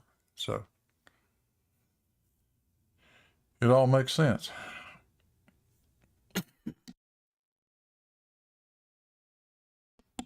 I do admit I prefer the other workers because they're a little bit more precise on their notes as to exactly where that point is. You sort of have to work it out for Livingston. Well, I actually specify on the drawings for Hanford. Like if Hanford is the word I was looking for. But the Livingston wasn't as neat as Hanford in terms of the drawings. Yeah, on Hanford it's more like over here. I can't see your cursor. Oh, sorry about that. It's over on like the upper arm, left hand end of the upper arm. It's close to the end of one of the arms. Close to it, yeah. Not exact, but close. And then, of course, you get all these beautiful pictures that courtesy of Bev. Thank you very much. Yes. Still waiting on an explanation for how the crosshair horizontal level ends up 100 feet up the side of a building. Or, What if the tower's But just lower? yeah, I know. But, That was, but he explained that you can only see what's the point where where the staff is. You know, everything else is irrelevant. He explained that, surely. So anything in front of the staff or behind the staff becomes irrelevant. I always wondered what happens when you move the staff. It suddenly becomes relevant. yeah. Yeah, what happens then? It wasn't relevant 2 minutes ago, and now suddenly, oh yes, I can read this point. Okay, how did that happen? Yeah, I mean, when they were discussing this the other day, I caught this one as well. They were sort of suggesting that they said that you were suggesting, therefore, Bev was the same size as Blackpool Tower. You really have to go through a really slow set of steps in your argument to get through to these people. Unfortunately, it's. No, see, they definitely knew that Blue wasn't saying that Bev was the same height as the tower. Well, sometimes they were. I think they were saying, well, he either means that or he means this. So, yes, I mean, they were just trying to find flaws. They know. I mean, you can hold contradictory positions, and they felt that one of his positions was implying that was a necessary consequence of his argument. I suppose that's the best way of putting it. They felt it was a necessary consequence of Blue's argument that Bev was the same size as that, or it implied his geometry was implying that. Although obviously they didn't think that Blue thought that it was the same size. But yes, his argument they felt led to some sort of conclusion like that. They certainly didn't understand it.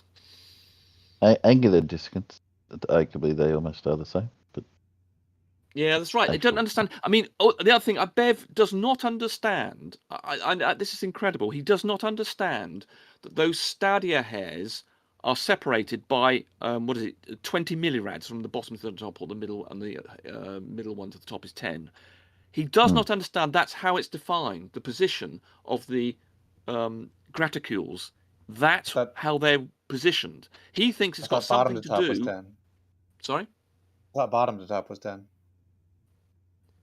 Is it bottom to top is 10? I thought it was bottom to middle. Okay, well, whichever it is, either 10, it's either top to bottom or top to middle is 10 millirads.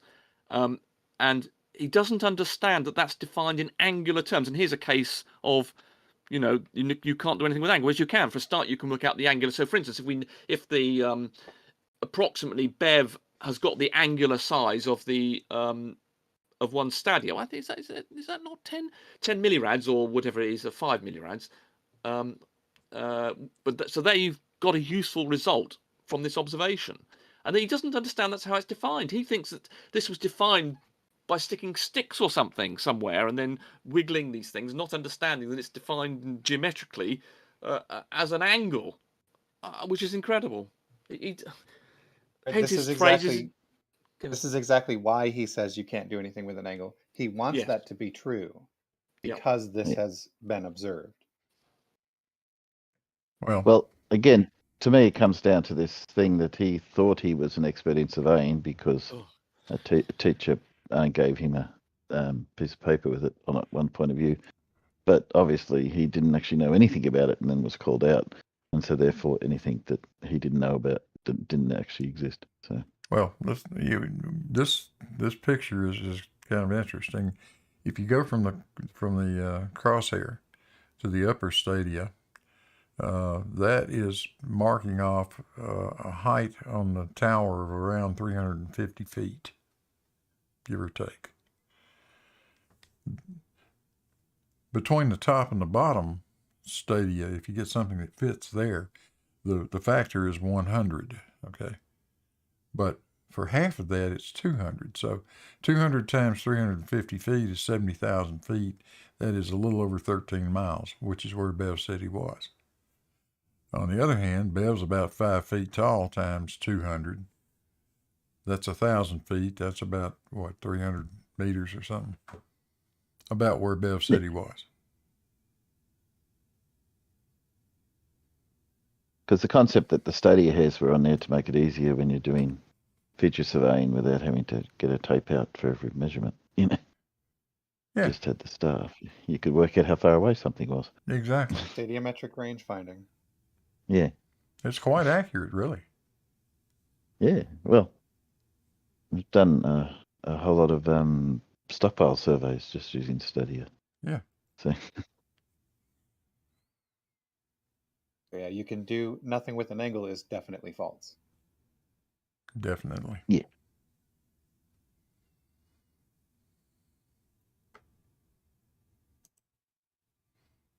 And then, of course, there's that one where I've pasted his one of his auto level pictures from Bedford over the top of another photo he made from a much closer range. But still, you see the crosshair way the hell up above the bridge, which is down here, 20 some odd feet up there, up in the tree.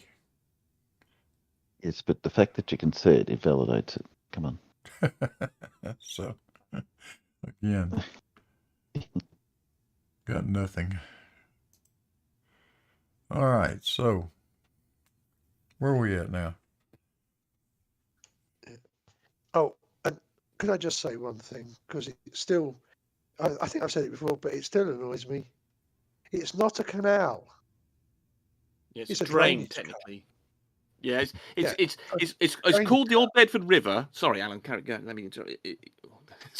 Sorry to interrupt you immediately, but yes, it's called the Old Bedford River. It's also called a canal. It's also called the Bedford Levels, but it's actually a drain. Yeah. But it is called the Bedford Canal on some things. But it's technically a drain. But it's also called the Old Bedford River. It's all very confusing.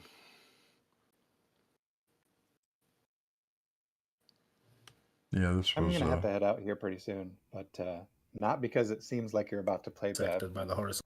but I'm just gonna have to head out. I gotta finish making dinner. Yeah, it's about time to wrap this up anyway. Hey guys, I appreciate you coming and being here and having some fun and a few arguments. And Sorry, Blue. so, anybody got anything before we wrap this up?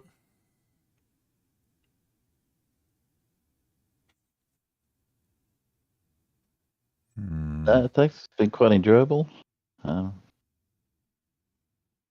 Interesting, to say the least.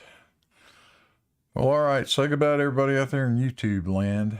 You guys be careful. Bye, YouTube. Have a great weekend. Bye, YouTube. Thanks for coming. I'll see you guys on the next one. Let's end this thing.